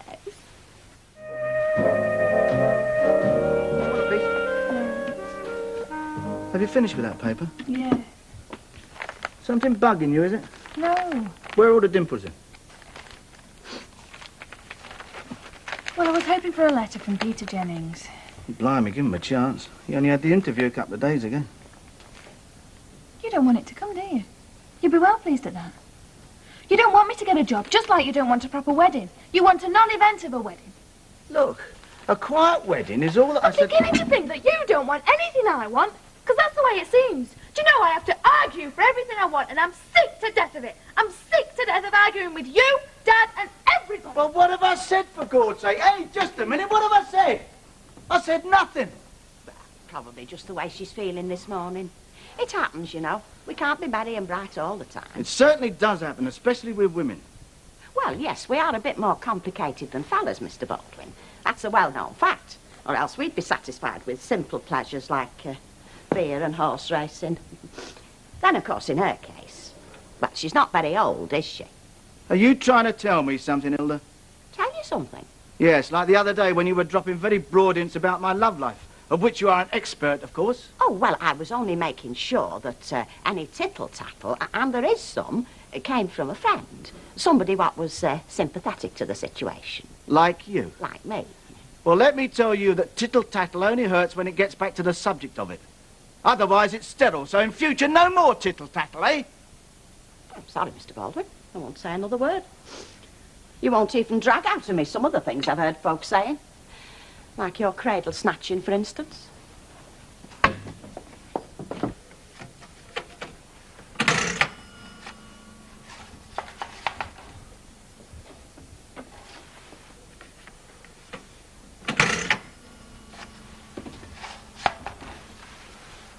Oh, I was just clocking Pauline on. She's going to be a bit late, you know. Only a few minutes. She's taking her frock back, which she didn't like. First women go to when they're going on holiday, eh? That's a daft thing to do, George. Baldwin will come down on you like a ton of bricks if he finds out. You're not going to tell him, are you, Abby? No, of course I'm not. Well, there's no milk spilt, is there? Were you and him having a row? Your face as you are. You only start at clocking Pauline Walsh on. A daft beggar kid. Mind you know what they're saying, don't you? She can twist him round a little finger. But later in the day, the better for reaching conclusion. Or making a resolution. Hello, lovely. Oh, look. Oh, get that out, would you? Oh, you're very well trained already, haven't you? Yeah. It's a talent, Oh, yeah. isn't it, knowing how to handle fellas? You've either got it or you haven't. Suppose so. Well, you've seen them that can't, haven't you? I mean, pathetic creatures. All the women's living in the world isn't going to change them. Do you know, they make the fatal mistake of showing they are totally dependent on a fella. I mean, they're lost from then on. Rule 1, always let him think that you are totally independent, even if you're not. Even if your heart does do a little pole vault every time you see him. I'm afraid I let my heart rule my head sometimes. Oh, it's not easy, is it? Do you know what my mum used to say? Sew your knickers to your vest and drink lots of cold water. No, it's very good advice, actually. Not that I've ever taken it, mind. But you see, Audrey, I mean, if you like a fella, you've got to show him, haven't you? Then as soon as you do, he goes and lets you down. Would you like some more advice, lovey? I wouldn't mind. Do you know, I don't think that you make the best advantage of your good looks. I mean, you've got a head start where fellas are concerned. Well, I don't go for good looks. Why should they? Because they do, lovey, honestly, so make 'em pay. But do it in moderation. Don't be too greedy. Right. I'd better get on with my shopping, or the boss will be chucking me out for gossiping to his staff. Oh, Alf doesn't mind me having a bit of a chin wag, do you, love? No, of course not. Oh, I bet does, as I know to me cost. Oh, dear. That was the estate agent. Estate agent. Oh, yeah. Yeah, they reckon they've had another offer for number 11. I reckon it's getting very sought after, that place. If it's true what they say. How do you mean? Well, they could be having us on just to buy it. Well, as they were not interested, they're wasting their Well, time. oi, I am interested. It's a very good little house, is that? And it's near the shop, and it's a price we can afford. Alfie, if we only ever bought things we could afford, the world would come to a halt. It'd be like the 1930s. It's debt what makes us well off. Come on, lovely. You know I'm right, don't you, eh? You're a long time dead, Alfie. Well, it looks as if it's puckering up to me. Are you sure it's not you I should be testing? You're in one of your Monday morning moods on a Wednesday, if you ask me. No, it can't be easy for her, Ivy. She's usually up the armours at this time of year. Only your husband's had to sell the yacht to pay the champagne for it. Ha ha! Oh, look who's finally turned up. Oh, have you a minute, Pauline? Yeah, I thought George might still be about. No, he's out delivering. It's just that I thought I'd mention something, you know, being a friend of his. A friend of who? George. Now, look, he clocked you on this morning, Pauline. Yeah, it's dear love. Well, he stands to get sacked, you know, if he's found out. I mean, Baldwin is red hot on people clocking one another on. Yeah, I know. I told him not to risk it, but he would insist. I think it makes him feel big, you know, doing things for me. I mean, take this holiday, he's taking me on to Tenerife. He's not sparing any expense. Get this, Pauline, get that, Pauline. Is that a fact? Yeah. Well, I think our bad pairs do seem to be on the increase, Mr. Baldwin. We'll chase them up. I do, frequently. Only it's water off a duck's back in some cases. Then tell them no money, no gear. Oh, they just go somewhere else for it. Good. They can rip them off and not me. Let's go. Emily. Get me Pauline Walsh's time card, will you? Some of us are trying to do some work round here, you know. Sorry, I'm sure. Well, you ought to be ashamed of yourself. Looking at bare women in there. A lad of your age. I'm not looking at bare women. I'm reading about Ron Atkinson's latest injury problems. Says you. We're going to have to put a stop to this, you know, Phyllis. You've been grumpy all morning. Not our fault your love life's taking a turn for the worst. Yeah. Love life? What love life?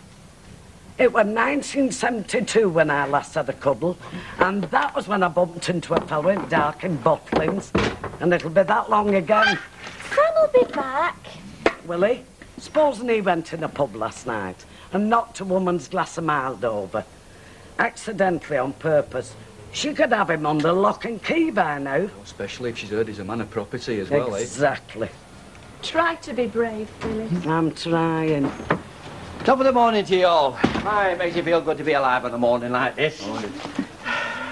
I'll serve him. Right, go on, Phyllis. I'll have a toasted tea cake and a cup of tea, my good woman. This frost has put an edge on my appetite. Don't you good woman me. Just as you please. You've ruined my life. You've destroyed any hope I had of any happiness. Oh, never managed to do that, seeing I have very little to do with you. You come in here and you start to gloat. Gloat? Gloat about what? What are you on about, woman? You've pushed Sam Tyndall into another woman's arms. That's what I'm on about. Well, that's one way of getting rid of him. You cocky little devil. Gate crashing my party, which you weren't even invited to. Upsetting my beloved. You're a duck egg, Percy Sugden. A cocky little duck egg. And if you don't get out of here, I'll make that flat capper a lot flatter. Hey, get her off! Get her off! She's gone bonkers. All right, that's enough. I'll kill him. Let me get at him. I said calm down. Come on, back behind the counter. Martin will serve Mr. Sugden. Don't know whether I want to stop here to be served. Martin? All right. You should have let me at him. I wouldn't have done any damage. I mean to say you can't damage two short planks with a plate, can you? A toasted tea cake and a cup of tea, was it, Mr. Sugden? I think I've lost my appetite. Don't let her come near me again, or else I'll send for dog water. Get out! Look at she's Get out! Ida! Ivy! In here. You know, I thought being in love would have mellowed him. Obviously not. Oh, listen, you could pour boiling hot water on him and it'd still be as hard as a brick. Any idea what he wants us for? Search me. Right, Miss Bowen. I thought I'd stamped it out. What? People clocking one another on. I don't know anybody that does it. What about you, Ivy? No, I don't know anybody either. Then how come I saw Pauline Walsh in the precinct at 9 o'clock, and when I look at her time cards, she's clocked on here at 8:15? Somebody must have clocked her on. Oh, brilliant, Ida. Well, it obviously still happens. I mean, now and again. I don't suppose you can stamp it out completely. Yeah, but it takes two to do it, doesn't it?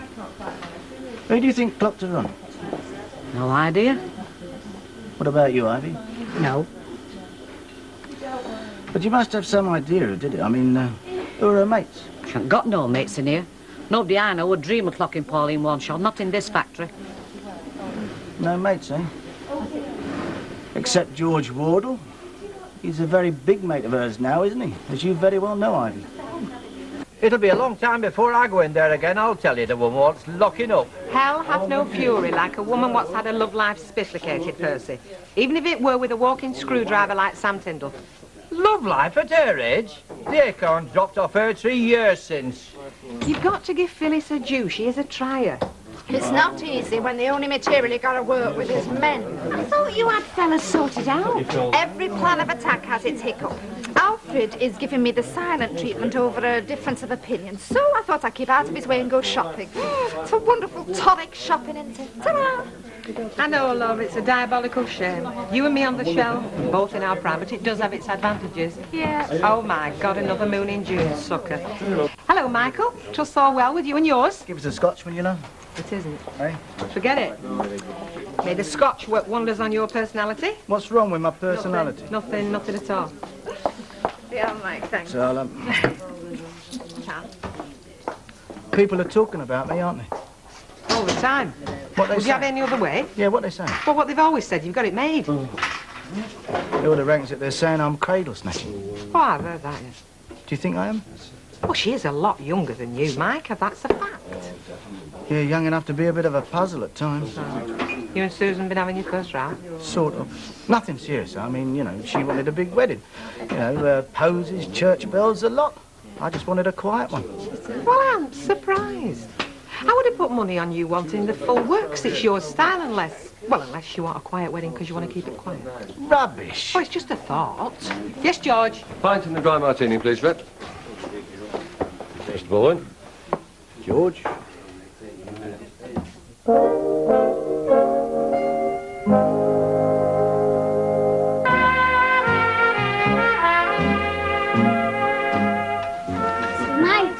Hey, leave it out. Go and sit down over there with your mum, you cheeky monkey.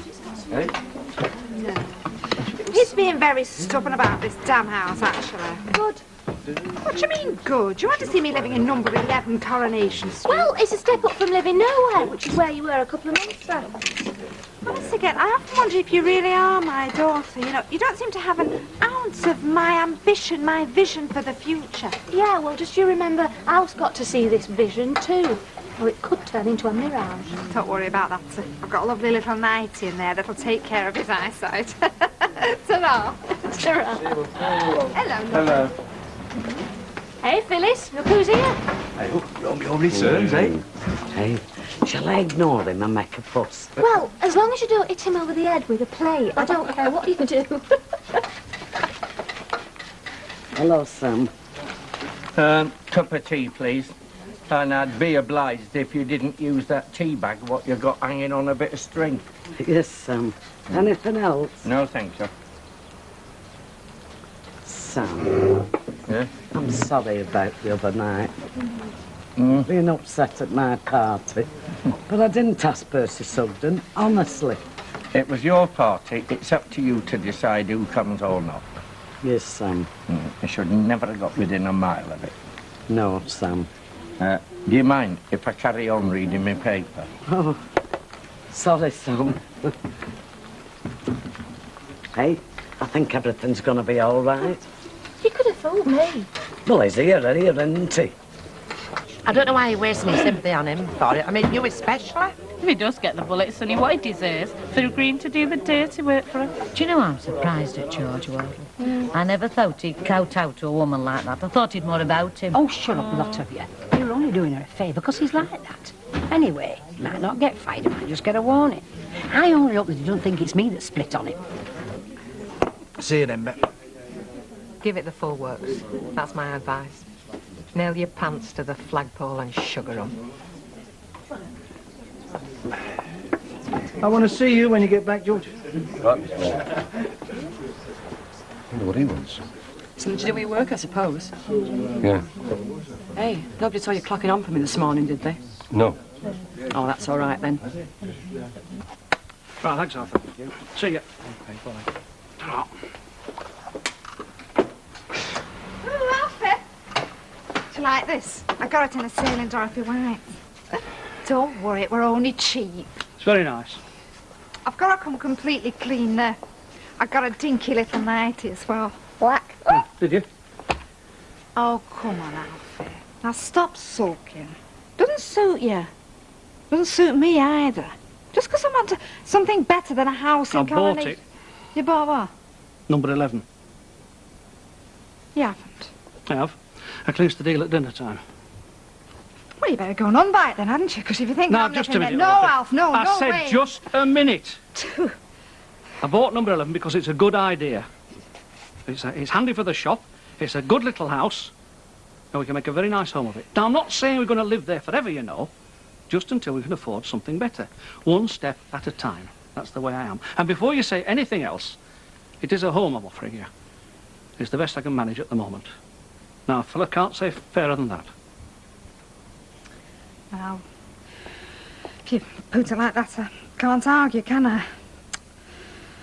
I just think you should have consulted me before you... Well, if it's only a stopgap. I knew you'd see it my way sooner or later. You see, I am the man of the house. I've got the brain box. Well, what's done's done, eh? Well, I haven't done yet, have I? Well, look, if we are going to see ourselves better off, you know, sooner or later, it would help if you had a little job. A job? You're a trained hairdresser, aren't you? Yeah. Yeah, well, we make the front room down there into a hairdressing salon for you. I think you'd do very well. I mean, for one thing, you'd have the factory just across the road, wouldn't you? We'd both be in business then, working for one another. Working for one and off? That's right. Well, your brain box has been very, very busy, hasn't it? Oh, I'm a genius when I start, you know, especially when it comes to making money. Alfredo, I thought my genius was supposed to be spending it. It is his first offence, Mr. Baldwin. That's if he did it. He did it all right, and it's not his first offence. There was a time he took the firm's van and went playing soccer hooligans with Ivy. Rugby. Eh? Rugby hooligans. Oh, well, whatever. Seems to me that George's trouble is women. And you of all people should have some sympathy with him. Meaning? Well, you have had your problems with some of your relationships, haven't you? And what's your opinion of my present relationship, Emily? You've never said. I have no opinion at all on that, Mr. Baldwin. Mr. Baldwin, you wanted to see me? Yeah, I did. Thanks, Emily. No, I come straight to the point. You clocked in for Pauline Walsh this morning, didn't you? Did I? Well, somebody did. I saw her in town at 9 o'clock this morning when she was supposed to be working. I think it was you. And I think you're a mug. This is the second time you've been on the carpet for doing something daft involving women, and I don't only think it's daft. I think it's ridiculous at your age. Why don't you grow up? You think I'm ridiculous? You? Go on, George. This is my day for picking up drop hints. You know what I mean. Barlow's daughter. That's ridiculous. Did you clock on for Pauline this morning? Yeah, I did.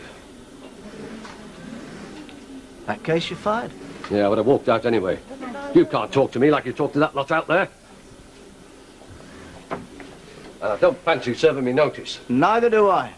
Oh, George! Come here. What's all that about? I'm finishing. Oh, why? I've had it up to here with that jumped-up little spiv. What about our holiday if you're out to work? I'm talking to you, George. We'll have to think about that. No, George. I've set my heart on this holiday. No holiday.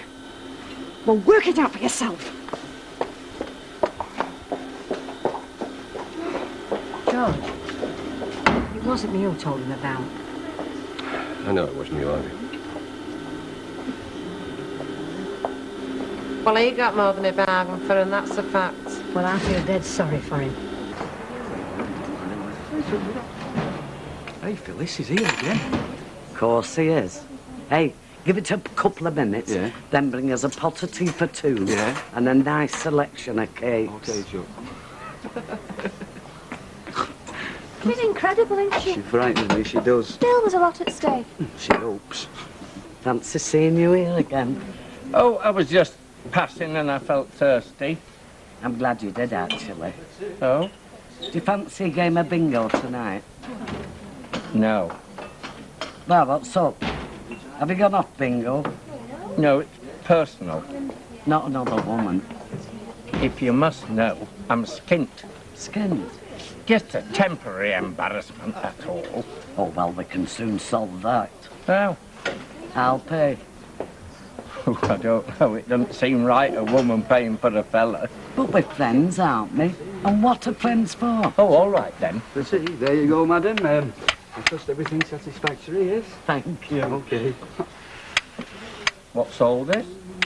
I thought we'd have afternoon tea together. Would you like to be mother?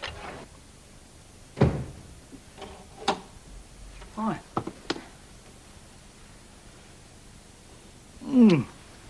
Can I go out and come in again? I'm sorry about this morning. Oh, I'm not so bright and cheerful myself in the mornings. Haven't you noticed? Am I forgiven then? Nothing to forgive. Come and sit down. Drink? Yeah. I'll have a scotch, please. Do you mind telling me what's going on? Nothing going on. How was work? Oh, awful. I had to sack George Wardle for one thing. Why? He was clocking in for one of the girls. Aren't you having one? No, I'll have some wine with the meal. All right, cheers. Shame about George. Wasn't he just doing a lady a favour? He was a mug. Mike, if you want a quiet wedding, that's okay by me. What changed your mind? It's no big deal, is it? I mean, they're expensive. And they're old-fashioned. All them frills and pomp. I mean, who needs it? You know, you're a terrible liar, aren't you? No, I mean it. Honest, I do. Oh, well, that's tough because I've changed my mind. I want a big wedding. You? Me. Why have you changed your mind? I just have. Anyway, it's only once in a lifetime, isn't it? Hopefully. Definitely. Right, well, go the whole hog. Hire the town hall, not to mention a gypsy band. Mind you, I mean, if you're not so keen on the idea, then... Oh, I am. As if you are. I am. Thanks. Don't mention it. Mm. Do you know the real reason why I want a proper wedding? It's not to show off. It's to show everybody that we really mean it. That it isn't just some sordid affair. Do you understand? Well, I don't see there's any harm in showing off now and then, but, well, I do understand. Especially my dad. He might even have to admit he was wrong. Don't expect too much, darling. I can hope for a happy ending, though, can't I? 3 kiddies and they're both not yet 20. One lot's twins, mind, but still. Who? Young couple in here. Living in a flat with no heating and fungus growing on the walls. Oh, it's tragic. Council will do something. No, what's tragic is they've landed themselves with 3 little ones and they're not but kids themselves. Own fault. They're too idle to go to the chemist. I don't like remarks of that kind, Kevin. Oh, you wouldn't have said anything as coarse as that a few weeks since. Well, we're talking about facts of life. I don't know about the birds and the bees. Exactly. And look how many young people get carried away when Mother Nature gets going. Look at your pal Terry, this couple here. One moment of passion and what happens? They're landed with a load of responsibilities just when they ought to be enjoying life the most. No, do you know when they're not dead happy? Oh, I'm not just talking about them. I'm talking about, well, young people in general. Too inexperienced to know love from, well, the other thing. That's why there's so many divorces, you know. Because the girl you think you love at 20 can be very different to the one you know you love at 25. Yeah, Mrs. O. Yes, well, I haven't lived all these years without learning a thing or two. Now, look, Kevin, I don't interfere, you know that. No? No, but as you've known Mum, and your dad's a long way off, well, I feel it my bounden duty to give you a bit of motherly advice now and again. Now, this Seven lass, she might be all right for a night out, but, well, she's not for you to go steady with, Chuck. Before you know where you are, she'll have your ring on her finger and you'll be finished. We're only seeing each other. There's no thought about like that. Oh, not in your innocent young head, maybe. All right, I'll say no more on the subject. But just promise me you'll think about what I've said. Yeah, OK. Good. Oh, and before you go, what do you fancy for your tea? How about if I do your favourite? Nice meat and tater pie? Sorry. Won't be in for me tea. Made other arrangements. See ya.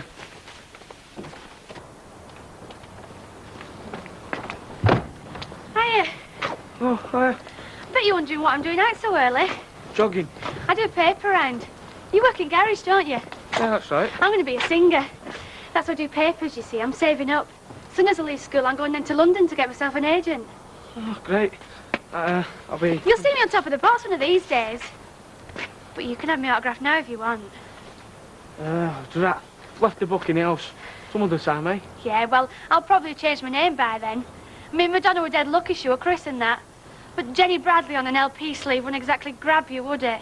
Who's Jenny Bradley? Me! Oh, yeah. Well, have you got any ideas for something truly amazing? No, but, keep my thoughts open. You promise? Promise.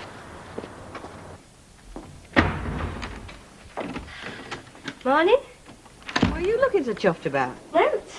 Oh, come on, lady. I know you too well by now. What you been up to? I swapped Canal Street. Greg's doing instead of me, thank goodness. Well, what's Canal Street done to offend you? Well, the new people in 23 have got this big, horrible dog that jumps up at you and slobbers all over you. Oof. Well, I expect he's only trying to be friendly. Anyway, I thought you liked dogs. Not big, horrible, slobbering ones, I don't. Oh. I saw that lad that lodges down the street just now. Curly? No. The other one with little Tash. Kevin? Oh, so that's why you came in with a big smile all over your chops just now. Nothing to do with slobbery dogs. Give over, I wasn't. Taking a shine to him. He's all right. I'm not really interested. I'm very glad to hear it. He's a bit old for you. As it happens, I like older men. Kids my age are dead boring.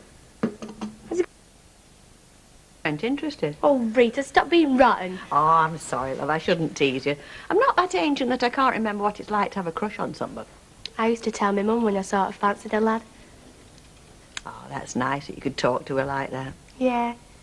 She always wanted to know what I was doing. Not nosy like, just interested. And about my mates. I expect it's because she didn't go out much herself. Why was that, do you know? Not really.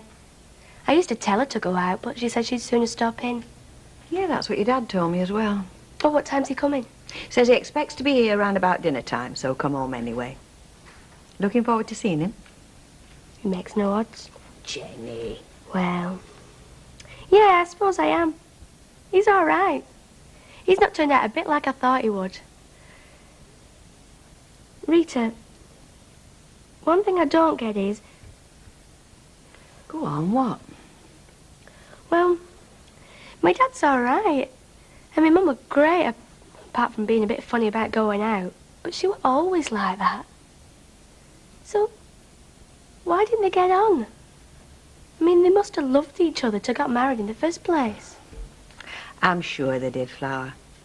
See, at the beginning, you can't imagine there's any problem that you couldn't cope with. And if there was, you wouldn't believe it. You'd still go ahead and do it, if you're really in love.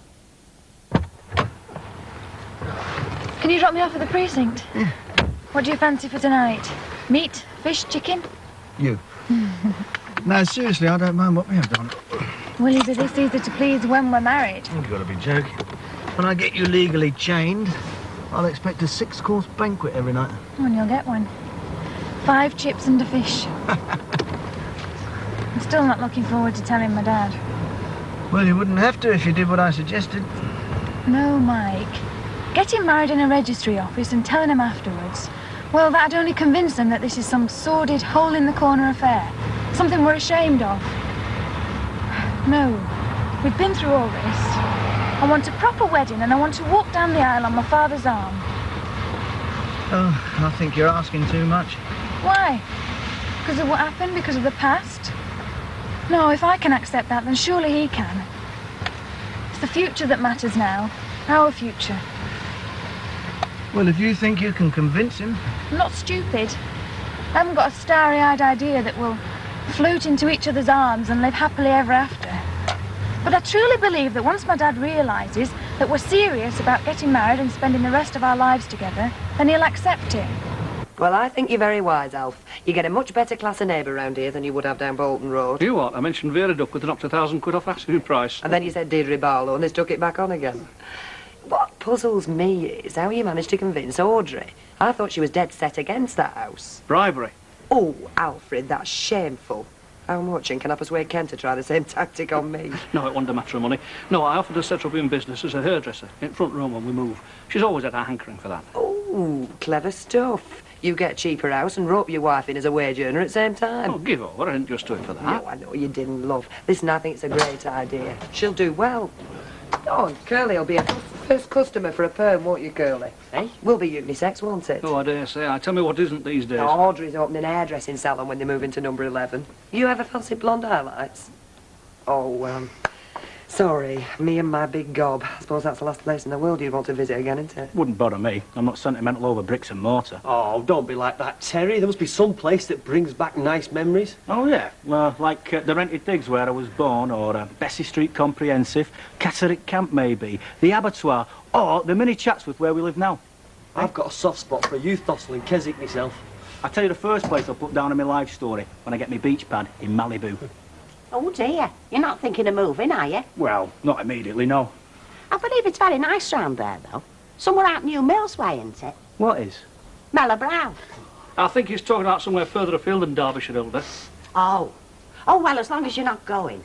Because your friend would miss you, and he needs his pals right now. But don't tell him I said so, because, well, you know what lads are like about them things. Do you mean Kevin, Mrs. Ogden? Yeah. He's got this girl chasing him, you see. But between you, me and the lamppost, he'd much rather be with his mates. Who, Sally Thingamay? I thought he was dead keen on her. Oh, no. No, she's making all the running. Expects him to dance attendance on her every spare minute he's got. And you know what a little gentleman he is. He just can't say no.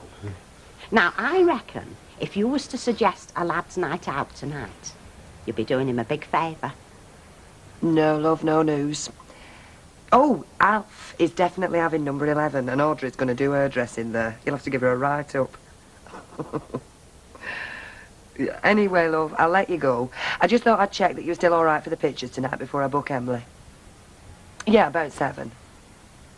No, we can have a bite after. Oh, I'll have to go now, love. There's somebody at the door. All right. See you later. Bye.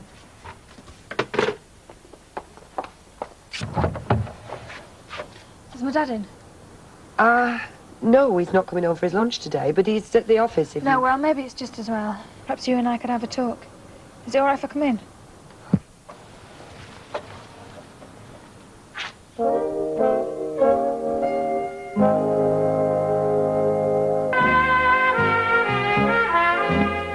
You happy then? Yeah, very. Mike's a super bloke. But of course you don't need me to tell you that. Susan, please. No, all right then. We won't rake over the dead ashes. I can't pretend it's been easy, but I have been trying to forget about that. How about my dad? Does he still feel the same? I'm afraid so, love. I'm sorry. Are you?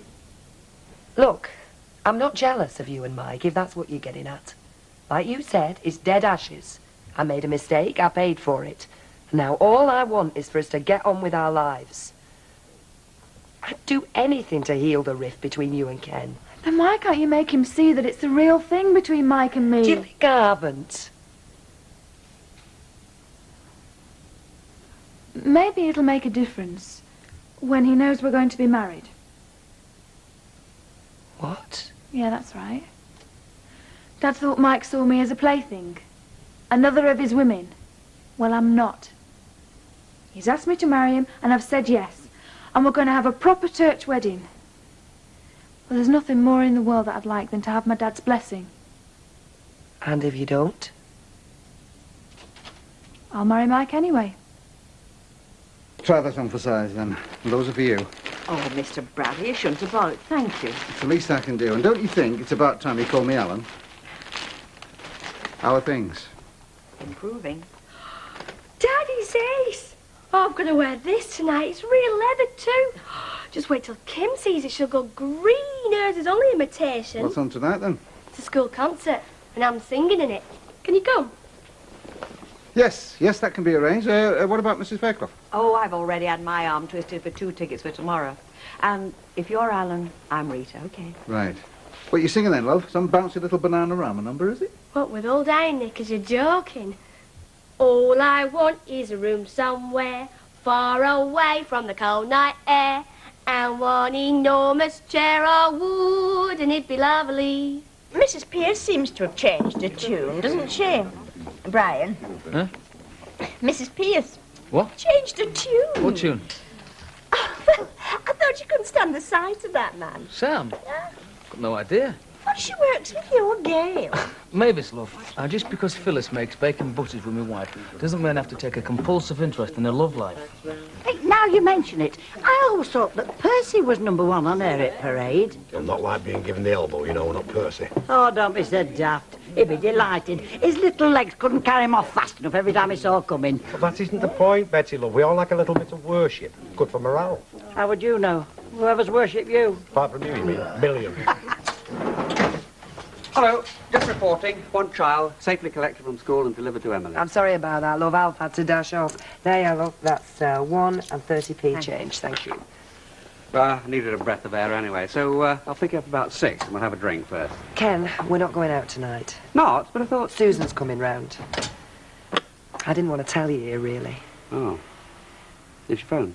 No, she came this dinner. That was who was at the door when I was speaking to you. She wants to talk to you. She's coming back to split up? No, I'm afraid not.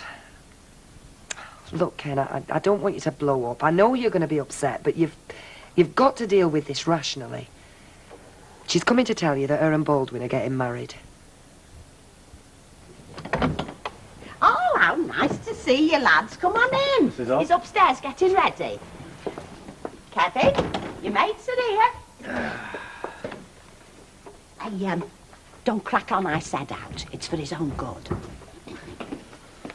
Right. All right, mate. We're going on a bit of a thrash, so how are you fixed? Sorry. Got a date? Ah, but the lads have come special, Chuck. It's a long time since you three had a night out together. Oh, I'm sorry, but I made me arrangements, Mrs. O. OK, fair enough. We won't twist your arm. Oh, don't be like that, Kev. You've got to keep in touch. Think of some of the times we've had, eh? Like when me and you shared a bedroom. Some of the laughs we had then, eh? Oh, yeah, like when you wake me up at 5 o'clock in the morning getting dressed. Flipping hysterical. Well, all I know, if I had a girl, I wouldn't put her before me mates. Only because you've not got a girl. I'm saying if I had one. Unless I was really in love, that is. Hey, you're not, are you? No, he's not. One drink, OK? Oh, great. Do us no favours, mate. Go on then, off you go and have a good time. Hey, happen you decide to go on to a discotheque or somewhere after, eh? Well, 3 handsome young men about town, footloose and fancy-free. The world's your lobster. She won't be long. She's nearly ready. Only been up there 3 hours. I take it there's an improvement. Well, you've seen for yourself. She's much friendlier. Well, it has to be your doing. Not at all. She's getting to know you better. There's still some conflict there. It's as if she feels that by admitting she likes you, she's being disloyal to her man. But she's getting over that. She was very close to her mother, you see. Understandable, isn't it? I mean, just the two of them all those years, and especially with your wife being the way she was. Was it, what do they call it? Agoraphobia that she had? I think it must have been, yeah. I used to suggest that she got treatment, but, you know, she always insisted there was nothing wrong. Of course, she used to go out sometimes. Well, she was out when the accident. It's ironic, really, eh? Poor Pat, she didn't have much of a life. Do you know, it's funny, I think about her more now than I did all the years we were apart. My husband died 2 years ago. Never a day goes by I don't think about him. Sounds like you had a happy marriage. Well, we didn't get together till fairly late in life. He'd been married before, had a grown-up son, but, yes, I think we did. At least... What? Nothing. Jenny Bradley, you're on. A star can't be late. I thought that was the star's prerogative. Not when you're a very little star. Now then. Well, how do I look? Have you the right twit? She's put you up to this, hasn't she? Up to what? Oh, don't come the old innocent with me, young no. Do you think she's dragging me out of Sally's clutches? She has got a point. I mean, you do not want to get yourself lumbered, China. It's smart to hang loose. I wish everyone had stopped giving me flaming advice. Do I interfere in your love life? No, but then again, I don't let my love life interfere in my other life, do I? I mean, we've not seen a whisker of you since this new bird arrived on the scene. Oh, you missing me? Oh, yeah, we're missing you standing in your corner. Oh, I mean, I wouldn't care. I mean, if it was Michelle, Mrs. O would be busy pointing out engagement rings. She's got it in for Sally just because she don't like her folks. Yeah, she says the dog rough. Yeah, well, so some of my other mates' folks. Don't stop me seeing them, does it? Well, talk about hubble, bubble, toil and trouble. What are you 3 plotting? Yeah, these are my mates. That's Sarah and that's Curler. That's Sally. Aren't you tall? I like men tall. Though I'll have to make an exception in your case, won't I? Hey, I've heard a lot about you two. Heard a lot about you and all, darling. Oh, have you? Well, if it's from his landlady, it'll be nothing good. I always think that people should make their own decisions. And if I really cared about someone, I wouldn't let anybody or anything influence me. This is what you should listen to, nothing else. Oh, isn't he sweet? Oh, adorable. How are we going, then? Charming. Aren't you going to get the young lady a drink? Tara out saying, but we can't. My mum's got his tea ready. See ya. Bye now. Ta-da. Well, not a bad little bit of stuff for him. Sweet. Why do they always call me Sweet? But we're in 10 minutes, love, she said. Well, half an hour ago. Only half hour, you've got a good bit to wait then. Yeah, but we've got a table booked, haven't we? We're supposed to be celebrating this house we bought. Oh, I've heard about that. You do right. You can't do better than invest in property. Oh. Hey, Sammy, love. I don't know. I mean, if I had a spare bit of brass, I could think of a few things better I could spend it on than a pile of L bricks, which all of us want more spending on them anyway. Not that I've got any, but if I won some, say, on bingo or on pools, buying property's first thing I'd do. How about you, love? No, it's not the first thing I'd do. It's not? No, first thing I'd do is buy you a big bunch of flowers and then take you out for a slap-up meal. He wants to be on his own with her, it's Well, all I know, but... Hello, off somewhere exciting. Where's Kevin? He's gone. Gone. But he was with you. Yeah, but Sally come in and I've gone off to her mum's for the tea. You see, what did I tell you? Typical. He's having a good time with his mates and she's got the cheek to come and drag him off. I don't think he seemed too reluctant to go myself, Mrs. O. Can I get you a drink? Can I have a word with you, lad? I saw Harry Clayton this afternoon down at estate agents. Oh, you know we're buying their house, don't you? Yeah. Yeah. Oh, heck, this is the sort of news that should be a happy occasion. Anyway, it's their Andrea. She had a little boy last night. They're both doing well. I just thought you should know.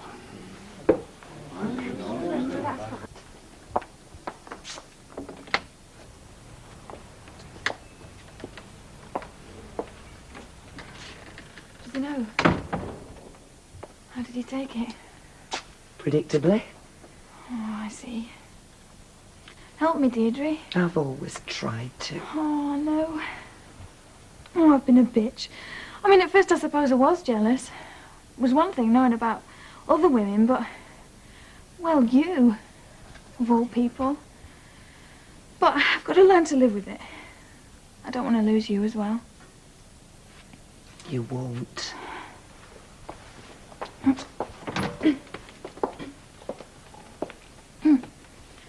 Hello, Dad.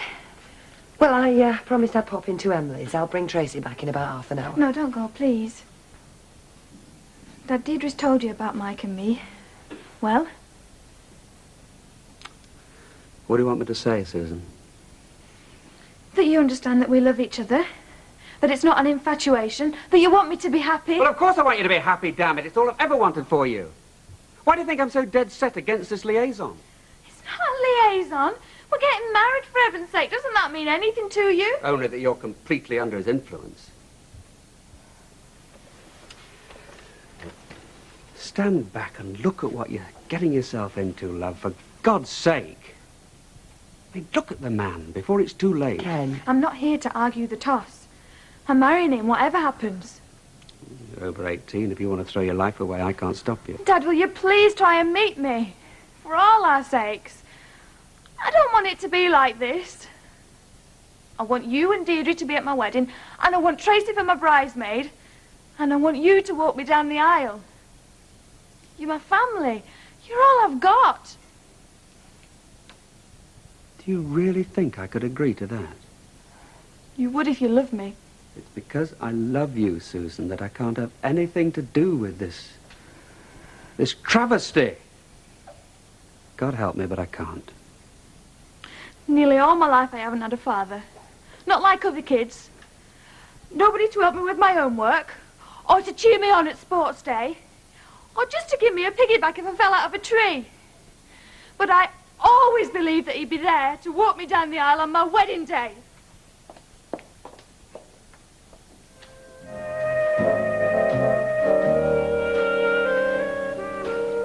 Morning. Morning, Catherine. There we are. Thanks. Well, I won't ask you what time you got in last night, in case you feel you've got to fib about it. Isn't that late? Nor about where you had your tea, neither. Your tea? What's up with Sally? Well, Kevin, I know I said I wasn't asking, but if you will tell me, I'd sooner it was the right tale. Oh, where? Don't you mean you went and had your tea at her house? Or so I'm told by your friend Curly, who's not generally given to telling untruths as far as I'm aware. Well, yeah. I mean, when I say out with her, that's what I mean. You see, your mum asked me round. Oh, very nice. I don't know what you've got against Sally, Mrs. O. I don't, honest. Oh, I've got nothing against her, no. But put her up alongside that nice Michelle that you was walking out with, and, well... I know she's not like Michelle. Got a lot to say for herself and all, more than she's a right to at her age. Yeah, and she was saying that on your behalf last night, saying how you made her feel welcome and that. Oh? Yeah, really, speaking up for you. Oh, and I needed speaking up for, did I? Hey? Well, if she was speaking up for me, I assume it was because there was other folk who had different opinions. Oh, it was just a mum. Oh, I might have known. Go on. Well, she was just saying how your Stan, Mr. Ogden, used to clean their windows once over. Only he wasn't as reliable as what he might have been because he liked the odd drink now and again. Only now and again, like. Not Daddy was... Oh, flipping heck. Well, sounds like you had a very interesting tea time. Was Susan here last night? Susan, yes, she did come round about something. You were arguing, weren't you? Yes, we were, but it's nothing for you to worry yourself about. Is it because you were arguing that she's not coming home? Well, it had something to do with that, yes. Listen, I hope you're eating as well as talking, otherwise it's going to be playtime before you get to school. I am. So why don't you stop arguing, and then she'd come home? Because it's not quite as simple as that. There are some things that Susan doesn't see in quite the way that we do. What sorts of things? They're things that only grown-ups need worry themselves about. Oh, great. Isn't it today you've got PE? I've got my things at school. All right, was only asking. It's all right only asking, but I don't get many answers, though, do I? Look, your dad's told you, love. Look, love, it doesn't mean that we don't love Susan anymore or that we don't want her to live here, because we do. Just that, well, at the moment, she's staying somewhere else. Where? She's staying with a friend. Is she having a baby? No. Don't ask me, do you ask that? Nicola Birtwhistle's sister went away, and when she came back, she had a baby. Oh. Well, it's nothing like that, love. She's just staying away until we get things sorted out, which we hope won't be very long, don't we, Daddy? We do. Oh, it's you. Not wrong with papers, is there? No, only Mavis. And what's wrong with Mavis? Don't answer that. Just tell me what you're doing back here. I've got to tell you something. What? My dad says he wants... Can I have an apple? Help yourself. What were it? He said he wants to come and see you this half. I thought he'd gone back to Leeds. Oh, yeah, he went back last night after the concert. But he's coming over again this morning. I'm going to go and see Don. Don?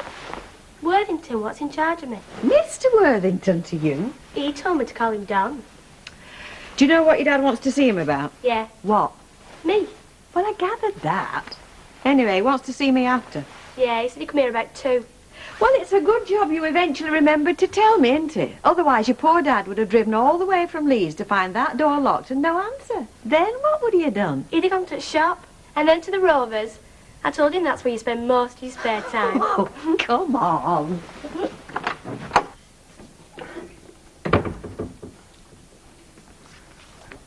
Oh, I bet you make a lovely husband. Well, I do my best.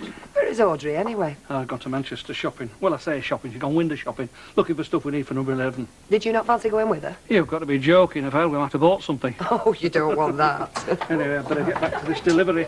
Thank you. Hello, hello. Oh. Hi, Mike. Oh, dear, did you think I could leave this order with you and pick it up, say, this afternoon sometime? Of course, yeah. Oh, good, that'll help a lot. Only I hope it's clear, but sometimes I can't read my own handwriting, so I know it's difficult for other people. Oh, we can read anything in here, love. We're like chemists. Except... Oh, that's marmalade. It must be, because I remember seeing the jar was empty at breakfast. Right, love, it'll be ready sometime and this that afternoon. last one, that's salami. Oh, and salami to you and all. Oh, very good. Oh, bye-bye. Bye, Maeve. 55, please. Well, that's all I come in for, actually, but if you wanted to ask me how Susan is, go ahead and ask. I don't mind telling you. I should imagine she's a bit upset. A bit upset? She's very, very upset. Perhaps you'd like to pass the information on to your husband. Let him know what a good job he's done. Oh, don't Listen, stop. it doesn't matter to me whether we get married here or in the North Pole. Who comes, who doesn't come, it's not important. What is important that girl is happy. You're not the only one who wants her happy. Oh, am I not? Who does, Dame Ken? Does he want her happy as well? Of course he does. Oh, no. No, I'm not going to discuss Ken with you. Will you tell him if he wants her happy, all he has to do is go along with the wedding? Or is it more important for him to win, eh? Never mind Susan. He has to win. Put me down. Don't bother answering. I wasn't expecting one, I knew. Look, I'm sure if you got in touch with her and told her that you just wanted to see their baby, well, Andrea, she's an intelligent girl. I'm sure she'll understand and appreciate such feelings. Get knotted, Curly. Look, Teddy, there's no need at all for this show of callous indifference. I know you want to see the baby, so why don't you admit it? Look, you want an honest answer? Well, I prefer it to abuse, yeah.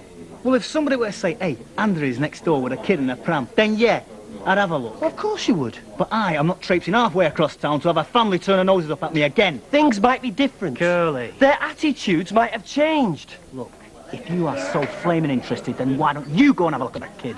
All right? Make sure you get your own change on this afternoon. Ah, 2 working lads, that's what I like to see. And that's what we hope to stay and all. 2 pints of better yet. And then you can tell us what pies you've got. We've got some belters. None of your homemade rubbish here. Hello, Cabby. I'll just go see someone. Be back in a tick. Yeah, all right, mate. I'll stay here, I know. Hiya, Kev. Hiya, mate. Where's your bird, then? Oh, no. Don't you ever think before you open your big mouth? Me? No, he doesn't. I'm sorry, Kev, I don't know what you're on about. Last night?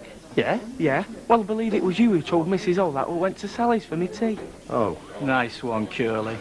Well, she came in, didn't she? She wouldn't know where you were, so I told her. I was only trying to be helpful. I was only trying to be helpful. Oh, yeah. Yeah, that'll be on your gravestone, will Yeah. that? Next week, if you carry on. Here lies Curly Watts. He was only trying to be helpful. How much longer is she likely to be with you, do you know? No, not really. Though she seems to be warming to the idea of living with her dad, so happen it won't be long. How will you feel when she goes? I don't know. Mixed blessings, I think, Betty. She's not an easy kid. Like us all, she has her moments. Yeah, well, it's a difficult age, isn't it? Especially for them what have to look after them. No, there's few appreciates just how difficult until they've had it to do. Well, I mean, I've got one under my roof now, haven't I? And a nicer lad you couldn't wish to meet. But he still needs a guiding hand when it comes to life's little ins and outs. He's only a lodger, Hilda. You're not fostering him, lovey.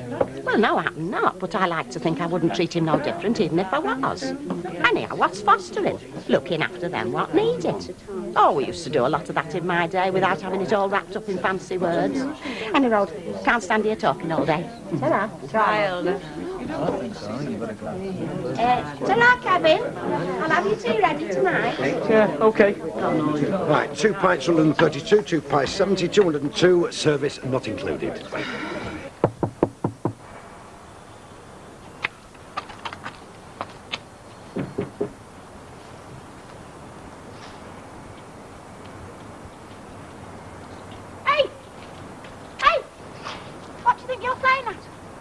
I was just looking to see if there anybody in. Well, you're not supposed to look. You're supposed to knock on the door. That's how most folk find out. Well, I've done that, yeah.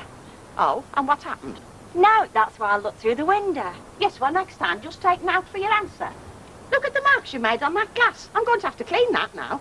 Pardon me for breathing. What did you want, Annie Rod? Kevin, only don't tell me he's not in. All right, I won't tell you then. And you've just been in pub, have you? Yes, I have, as a matter of fact. Well, were you with his mates? No, he weren't. Oh, well, dare say he'll turn up. Tell you what, when he does, I'll get him to clean your window, eh? Ta-ra. Hey, put him down then. I've got to help her, see. It looks like it. Yeah, and so you should have. A lady like you shouldn't be carrying heavy loads. I can carry more than you any day. Hey, not that I'm not grateful, but you rarely meet a gentleman nowadays, especially if you're looking for one. Well, I'll carry him home for you if you like. Oh, listen to him. Hey, it'd be cruel to say no. That's 3:15, please, love. Oh, Alf. I'm not late. No. Is it all right if I nip out for half an hour? Of course it is. It's your dinner time anyway, love. I'll just get me coat. Oh, thanks, love. That's right. Here now, I'll take the strain. Well, are you sure I'm not keeping you from 8? You're keeping me from now? No. And if you were, it'd wait. Oh, what can you do? Take full advantage. I'm going to. Here, come on then, and let me know when your arm starts getting tired. Ta-da, love. Right, ta-da, love.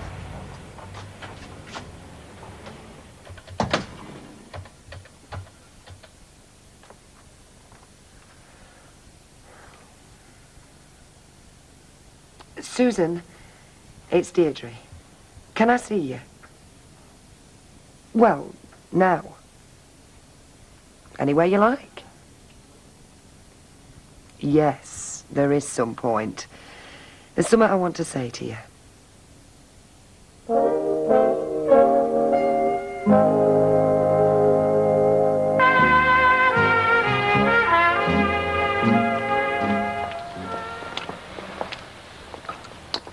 I got the impression yesterday you thought I was against you. Well, I'm not, you know. I'm on your side, love, if you let me be.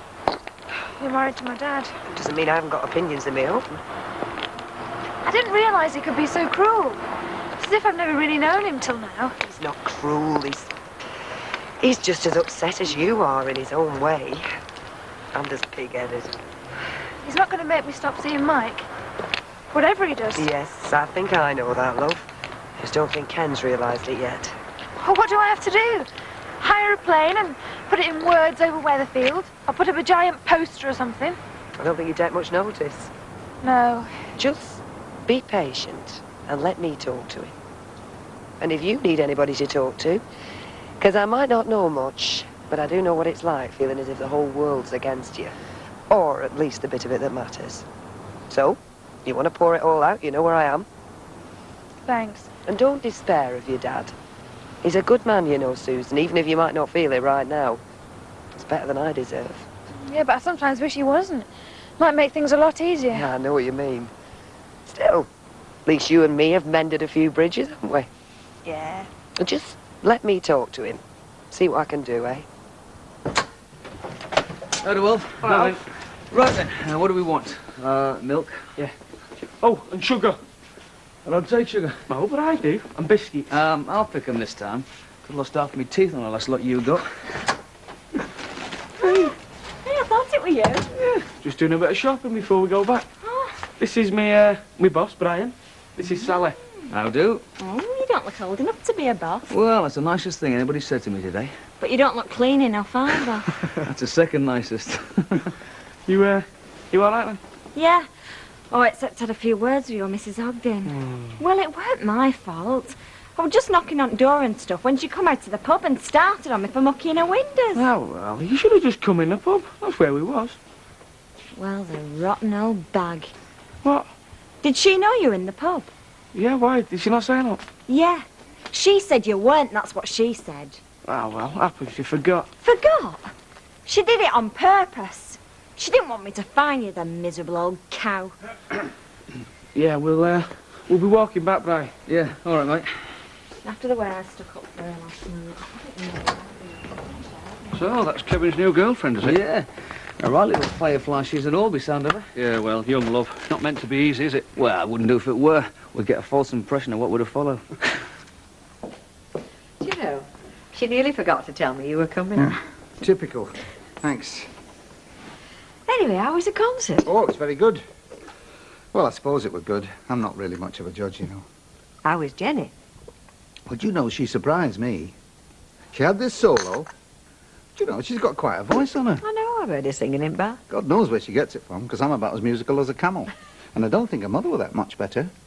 She's got it, wherever it came from. Great. Anyway, the reason I wanted to see you was that I was talking to that Don Worthington this morning. Mainly because I thought there'd been a change for the better in Jenny's attitude. Towards me, I mean. Well, she was dead chuffed about yesterday. And I've got my bosses to agree that I can cut down on the travelling, which means that I'll be living in Leeds and staying at home, instead of living like a gypsy all the time. Anyway, all in all, I thought now would be the right time for me to step in, as it were, and take Jenny back to Leeds with me. And Mr. Worthington agrees? Oh, very much so. Well, he thinks that we're doing it all by the book, and, yeah, no problems. Oh, I am glad. Look, I haven't said aught to Jenny yet. I thought it only fair to have a word with you first, because you've been that helpful. Oh, no. Come on, you have. You've done a lot for that girl. And I'm very grateful, we both are. Well, I hope all goes well for you both. I'm determined it will.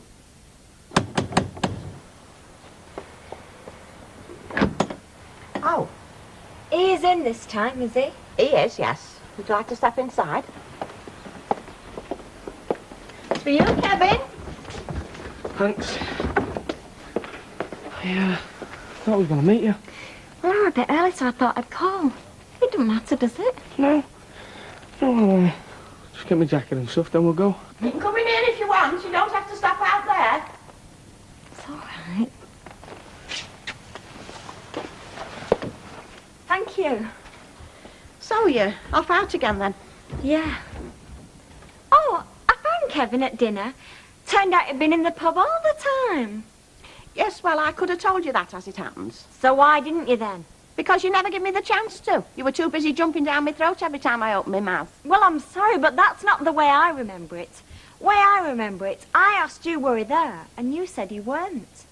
I said he weren't with his friends. Oh, so what's difference? It'd have suited you if I'd spent rest at day on a wild goose chase, wouldn't it? Oh, by heck, you've got a lot of your mother in you. Oh, have I? Well, you're not Kevin's mother, are you? Whatever you might think. Now, listen here, young lady. Oh, sounds like you're leaving. Not before time, neither. Hi, should we go? Yeah. Well, it's been, nice talking to you, Mrs. Ogden. Likewise, I'm sure.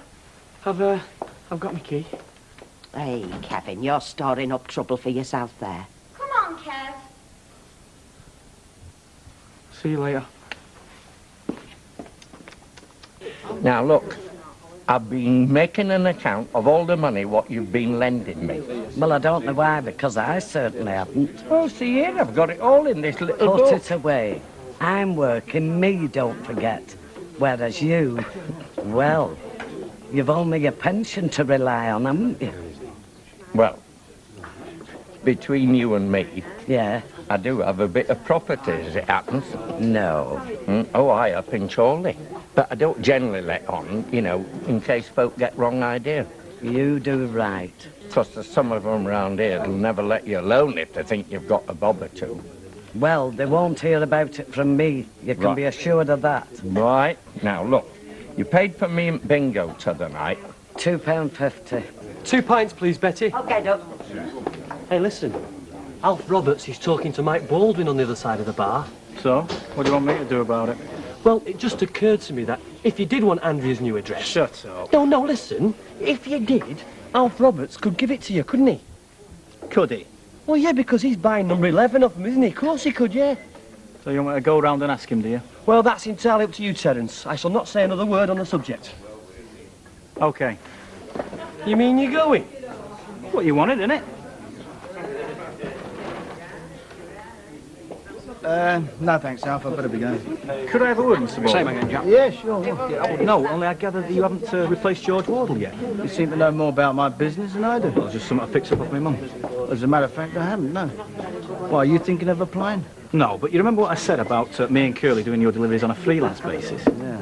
Also remember that your mate Curly wasn't too keen on the idea. Well, he's keen now, all right, and so am I. So what do you think? Yeah, you are, old mate. Right, so... Hey, gives you hope for the future, doesn't it? Oh, Phyllis and Sam there. How do you mean? Well, two senior citizens still in the grip of torrid passion. Look as if they're having a drink together to me. Yeah, well, that's the way torrid passion grips some folk, isn't it? Hey, and if they can do it, just think. I must have, what, 25 good years ahead of me yet. You'll get tired before them, lovey. They are, my love. Cheers, love. Ah. Well, cracked it. Yeah? Yeah, wants to see us tomorrow dinner. Alf Roberts? Mike Baldwin wants to talk to us about us doing his deliveries for him. Not that he's promising out, but if I read the signs right, mate, we're in with more than a fighting chance. That's as long as you keep your trap firmly shut about him and Susan Barlow. Well, yeah, OK, but I thought you No, I didn't ask Alf Roberts for Andrea's address. And I'm not going to, neither, because that's past is that. It's for me any road.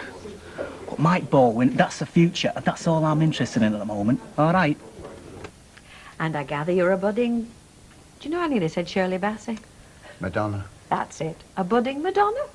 Your dad was very impressed. You got away with me with our group. Have you got a group? Yeah, we're here, so we don't just mess about. Why, I'll be able to retire in 5 years, eh? Well, listen, love, you know that...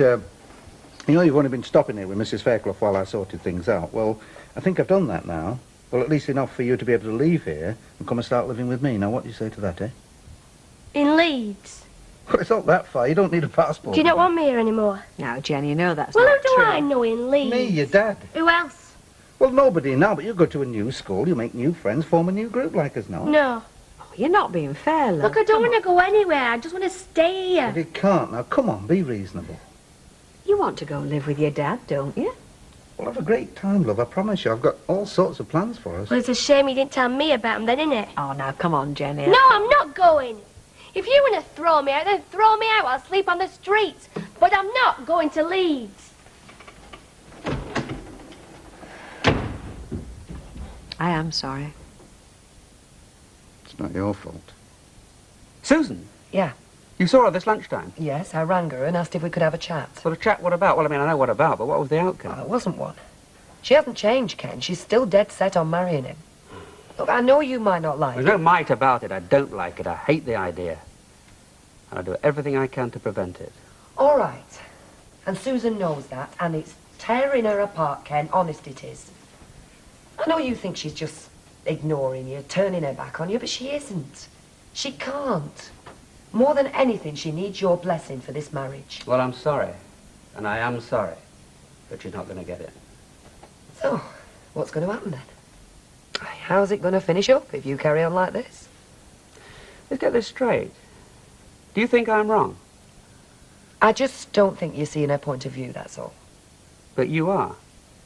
So you think I'm wrong? Yes. No. Look, I know why you're against them marrying, of course I do. But if you knew what Susan was going through, I don't think you'd be turning your back on her like this. Well, whatever she's going through, it's of her own choosing. Oh, no. She didn't know where this was leading, whoever does. She met him, she started seeing him, and now she's in love with him. I wish she wasn't, but she is. And there's no point denying it. No, I'm not denying it. No, she's in... well, call it love if you want. But that doesn't mean that I have to approve of it. It'll break her heart if you don't, Ken. It will. It'll break her heart.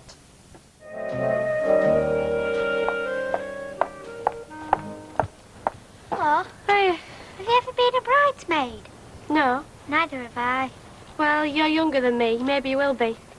I hope so. Tracy, where's that milk? Come in. Bye. Bye.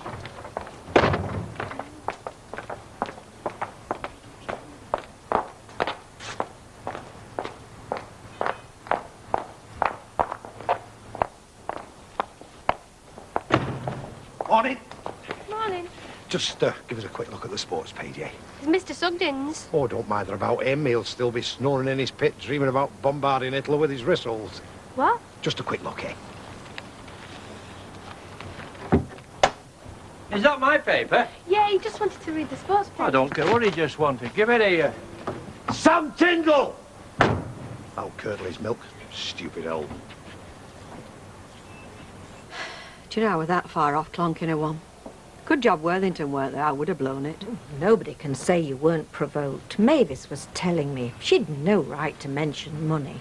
But I do get paid for having her, and she knows that. But you'd no right to mention it. It's not as if you do it for the money. You'd quite happily look after her for nothing. I just wish I could get to grips with her. She's like a flaming yo-yo. Up in the air 1 minute, down in the dumps next. Maybe I suppose you have to make allowances, because she's not had a very happy life. She certainly hasn't. What are you going on about? Yeah, I mean, yesterday I was too sympathetic. Yes, I know, but... I know she's not had a very happy life. That's what's tearing me to bits. And I am making allowances. I don't know whether to be sorry for her or flaming mad at the way she's turned her father down flat. I mean, he loved that job he had, travelling round the country. And what did he do? He's talked his bosses into giving him a job in Leeds, in the office. He's all ready to move out of his flat, buy a house for the two of them. And what does she do? I don't want to go to Leeds. I don't know. I don't know whether to ring Worthington. Well, what can he do? Well, he could find somewhere else for her for a start. Is that what you really want? I'm sure you'd rather look after her yourself until something permanent happens. Well, I can't go on much longer like this. No, but if you ring Mr. Worthington, it'll look as if you can't cope. I can't cope. That's what this is all about, you thickhead. Mavis, I'm sorry. I'm sorry. That girl's just getting to me. Go on. What do you think I should do? I wish I knew. You're not just asking so she can take no notice, are you?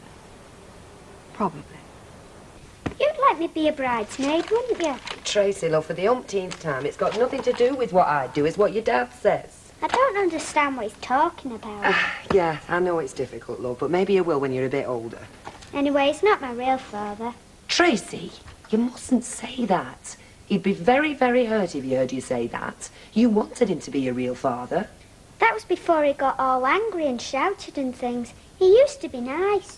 Yeah, well, he still is nice. It's just that he's got a lot to worry about at the moment. We'll have to be patient. See my grey shirt, love, the one with the dark stripes? Oh, I've just washed it. Get another one. You've got plenty of shirts. Oh, I particularly wanted that one. Shall I go to work like this, then? If you want. Anyway, love, I'll say cheerio. I want to get the washing okay. out. Bye. Bye.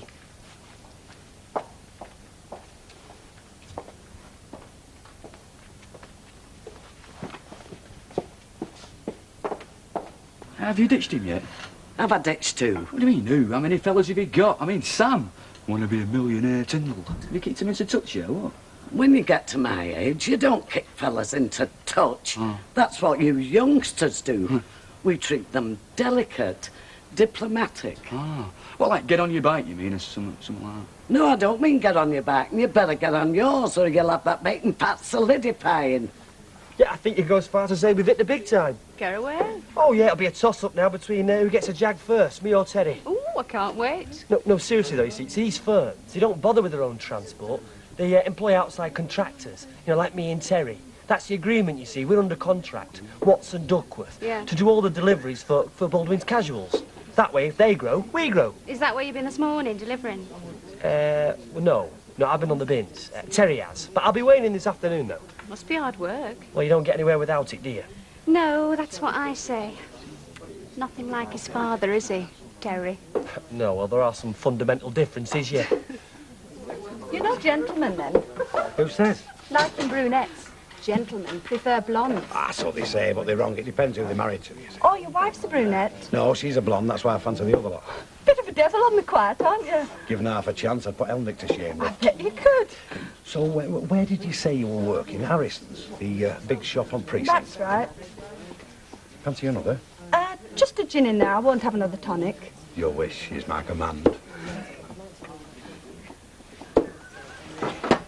Are you buying her that one and all? Naturally. I hope she's worth it. That's the third. Have you ever known me to fail? Present company accepted, of course. Why?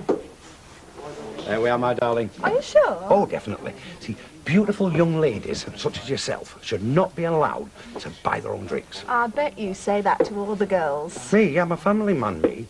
Mind you, with you, I'd make an exception. Could pop round and see you one afternoon. When I'm up next, you mean, if I ever am. Eh? I'm only here for the day. I've been demonstrating a new range of cosmetics, teaching the girls the patter. You mean... Oh, it's a shame, isn't it? I've got to get back to Birmingham. In fact, I should be on my way now. Well, it's been lovely meeting you, Jimmy. Jack. Oh, Jack, sorry. Travelling round the way I do, you get to meet a lot of the wrong sort. But even if you do like brunettes, you're still a gentleman. Bye-bye, love. I'm a mug. I've been watching you. You've been slobbering over that lady from the minute you came in. You're a disgrace to the male sex. You're not wrong, Percy, you're not wrong. I broke the first flaming commandment. I find out the score before you'd buy the first drink, and I went and fluffed it. Have you no idea of right and wrong? Any idea at all?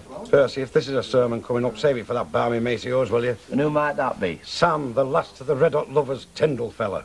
Don't mention him. Oh, I should think not, seeing as he just half-inched your bird. And don't mention her either. Well, that seems to be the end of the conversation. I can't say as I'm sorry. And another thing, if you want to have a look in the morning paper, give me a knock, and I'll show you where the news agent is. Jack, you never put in for that last gin. There's a pint of bitter, darling. Where have you been? I've been grafting, haven't I? Not all morning you haven't. You've been in that cafe you were seeing. Well, what are you asking for, then? Well, what you doing in there? I've been waiting for you here. I was getting myself some decent grub, all right? Oh, thanks very much. I'll get that. Good, I'll let you. And what sort of a jag are you having, then? Or is it a BMW? With him, I'll be lucky if I get a BMX. You get many calls at the office this morning? How do I know? I've been on the bins. Oh, silly me. You know, I should have worked that one out for myself. If I'm out grafting for the pair of us and he's working for himself, then there is nobody to answer the phone, is there? Don't start that again. I've never finished, mate. If you think I'm flogging my guts out for half of what Baldwin gives us, while you're pocketing your own wage packet, you're very much mistaken. All right? Cheers. Cheers. You're the best of friends, really, aren't you? Hey, friends with him? He's a nutcase. Oh, correction, he's not so daft. He just thinks that I'm a nutcase.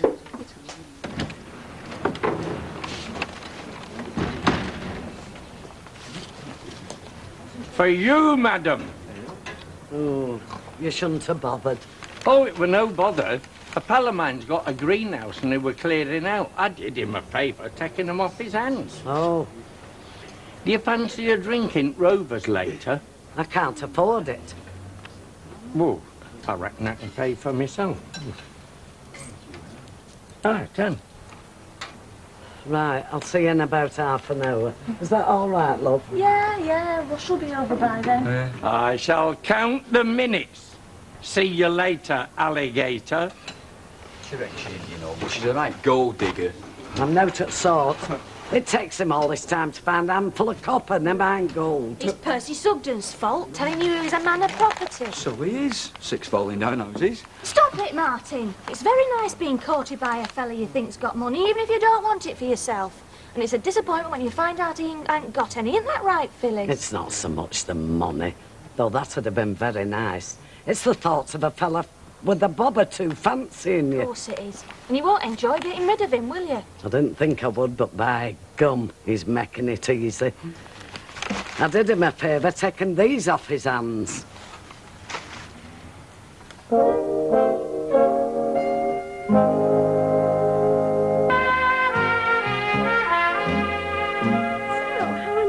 Terry getting on in the business? They're making a success of it, would you say? Well, that's what I'd like to be able to say, but I don't know. They seem to spend all the time arguing. I thought it was only our age group that went in for that sort of behaviour, but apparently not. Well, at least they seem to be taking it seriously. Well, that's a very generous way of looking at it, Mavis. I hope you're right. They seem to thrive on it anyway. Bye. Bye. You know, sometimes insults are just a cover-up for affection, aren't they? Are they? Well, yes, like Bob Hope and Bing Crosby in them old films of theirs. Used to do terrible things to each other, but they didn't really mean it. I think they were just too embarrassed to be nice to each other, so they showed they liked each other by insults and things. Well, at least that's the way I like to think it was. Not much hope for us if it wasn't. No, that's what I was thinking. Hello, Jenny. Now, let me guess, chewing gum. Right. 1 or 2? 2, please. We're the band again tonight, singing. Oh, that's nice. You enjoy that, don't you? It's something to do. Yes, well, see you're not as late home as you were last night. It all depends how long we go on for. Try. Bye. I must say, I'm surprised you didn't say something. Oh, I'm backing off, Mavis. Every time I start a fight, I get the worst of it. Mind you, I felt like throttling her. Were we like that at that age? Shouldn't be at all surprised. You know, it's funny, I mean, you'd think 14 was too young to have a persecution complex, wouldn't you? But they seem to think the whole world's against them. Well, behave like that. They deserve to have the whole world against them. Now, you don't mean that, do you? Yes. Anyway, I've told you how I feel about it, Mavis, so let's just drop the subject. She catches me chatting to you when she comes in. She won't be late in future. That's a good idea. Shall I come round the bar and you can put your arm round me? Make it better, that. No, we better not go too far, much as I'd like to. Oh, you timed that well. Just as you were looking in my eyes. Come here a minute, love. Mrs. Williams has just been on the phone from school. Tracy's been crying her eyes out all morning. Oh, dear. And did they want us to fetch her home? No, she's settled down now. She's going to have her dinner there. I think Mrs. Williams just wanted to make sure it was nothing physical. Yeah, well, no, it's not that, don't we? What's this bridesmaid business, Ken? It's the end of the world for her. Well, it's not so far off for all of us. What can I get you? Gin and tonic? Yeah, why not? See if it helps. Are you still stuffing yourself? It's all go for me, mate. I've just been across the road, I wish I hadn't. Baldwin's come up with another couple of deliveries. One in Macclesfield, the other in Knutsford. Well, shall I do them? No. See? I won't get lost, will I? What do you mean I won't get lost? I just saw you come in. I just did. I know, I just saw you. What do you want, Perce? Don't call me Perce. My name is Percy. Keep talking, Mr. Sugden. Or I was going to say, oh, Mr. Sugden, do you move pianos? They're not nailed down yet. Right, a good friend of mine, Harry Mossop, the butcher in Weatherby Street. I've known him 50 years, if I've known him a day. Now, he's just bought a second-hand piano, and it's in Urmston. Can you fetch it over for him? Take a bit of shifting pianos. Oh, there'll be help at both ends. All he wants is transport an extra pair of hands. Now, he's been quoted a price of £50. He thinks it's a bit pricey, so I told him about you. If you can do it any cheaper, the job's yours. Urmston, 43 quid. Right, you're on. Now, there's the addresses. That's where you pick it up, and that's where you drop it off. Right. I don't mean literally. Yeah. OK, thanks. You having a drink? No, thank you. I've got my leathers in soak. I'm going to clean my front windows. But you do a good job. That'll be reward enough for me. Right. And look after that piano. They're delicate things, the musical instruments. Right. Oh, and another thing, he wants it shifting first thing in the morning, because he can only arrange the help over at Urmston end up to 8:30, so get there before then. Right, and thanks again, mate. We can't do it first thing in the morning because I'll be on the bins and you'll be delivering for Baldwin. Look, you wanted to be a partner, so be a partner. You can call in sick on the bins and fetch that Joanna. Say you've got a bad leg or something. But I haven't got a bad leg. Look, I'll soon give you one, mate. You won't, you know. Well, then think of something else. Well, I suppose I could have a dicky back. Right, so have a dicky back, and I shouldn't be here either. So I'll see you at the yard. 8 o'clock sharp tomorrow. Pick up the van, all right? I don't like telling lies. Well, I'll tell them for you. Something else I'm better at than you are. Shit.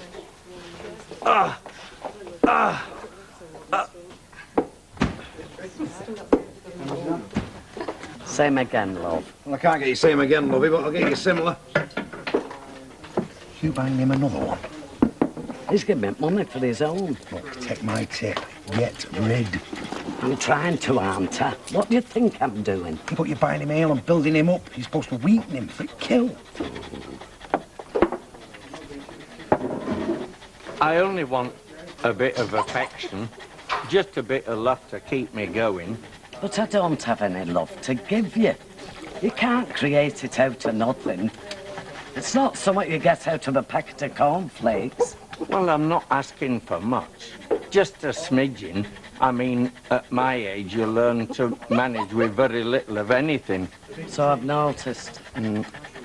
So, this is it.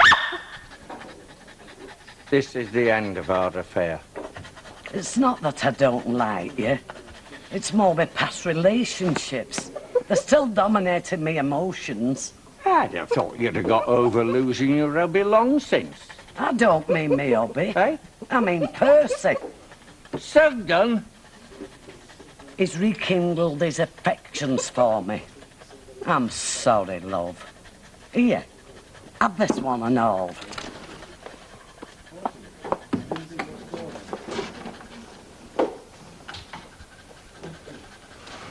Don't do it. Get yourself a double brandy. Things will look a lot better. Better than that. Get me double brandy and I'll come round and sort you out with it. It isn't suicide I'm contemplating. It's murder. Wait till I get my hands on that Sugden. Oh, here. Hang on to them two for us, will you?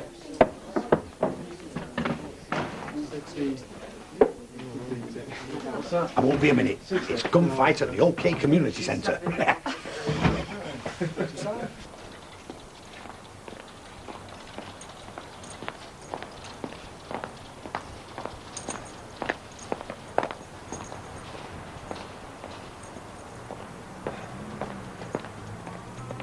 I got a bone to pick with you. I'm not surprised, though. We thought you favoured one of them vultures. And it's no joking matter, neither. Stop putting your oar in between me and Mrs. Pierce, or accept the consequences. I've no interest in you, and I've even less in her. There you go, playing both ends against the middle. You've started dallying with her affection. Of what? And poisoning my mind against her. We was getting on famous till you started fancying her again. What sugar bag did you read that on? You're blighting my life, you are. You've heard what happened to the Spaniard it's song, haven't you? I'll put a bunion on this Spanish onion if I catch him bending tonight, and that is what's going to happen to you. Are you not going to bop him? I won't soil my hands on him. Hang on. Do you want me to call him back? What? He'd break like a rotten stick if I so much as laid a finger on him. Some flaming gunfight that was.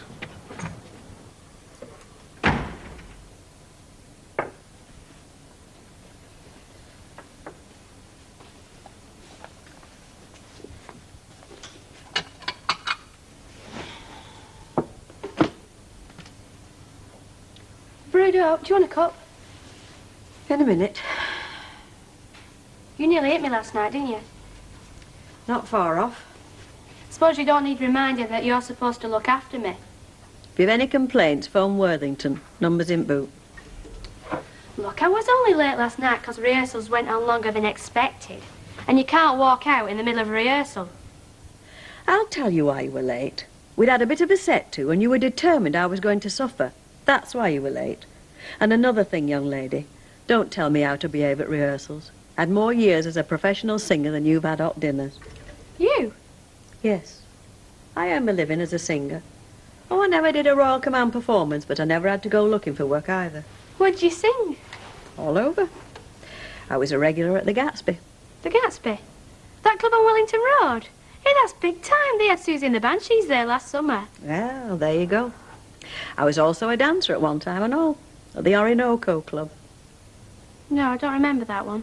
Well, I'm not sure I want to. You're kidding, aren't you? Ask anybody. Ask Mavis. Go on. Can I have that cup of tea now? Yeah, of course you can.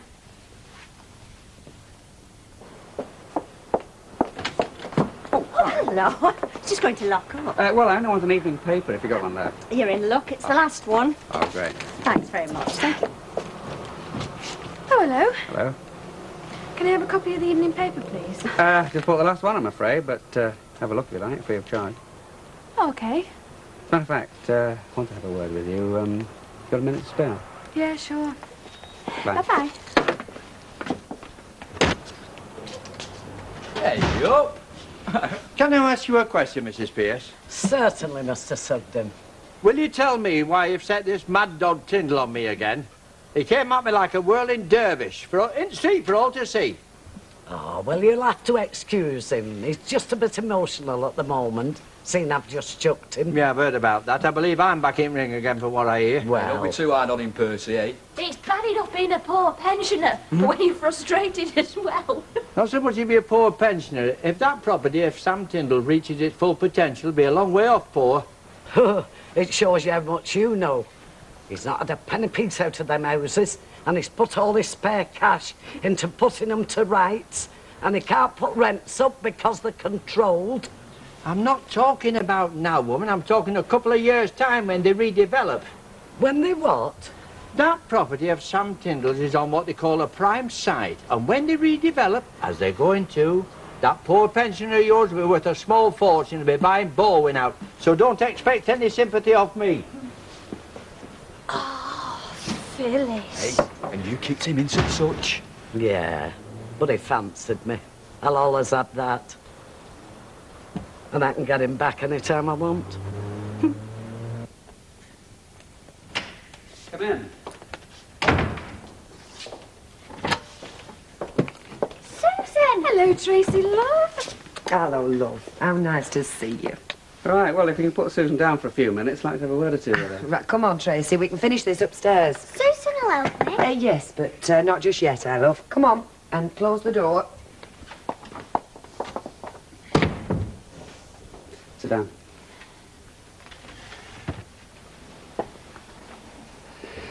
I take it the wedding's still on. Yeah? Well, there's no use pretending. I'd rather it wasn't. But if that's the way it is. I love him, Dad. He loves me.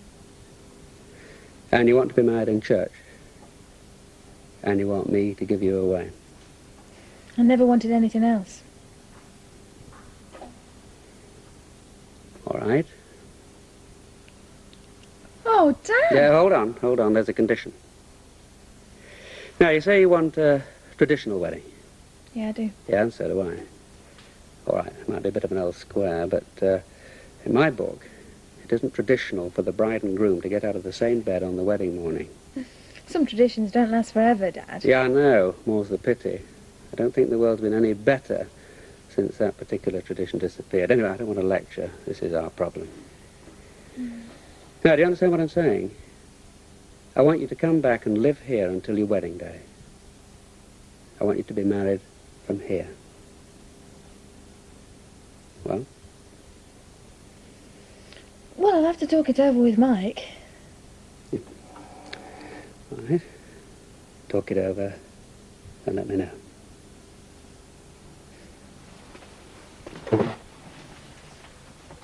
Oh.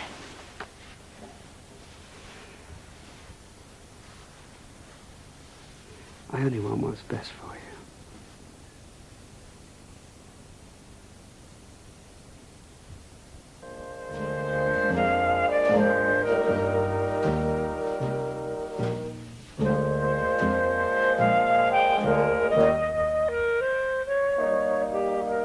And we're back in Weatherfield tomorrow at the same time. Well, next on Plus, we're off to Beckingdale for Emmerdale.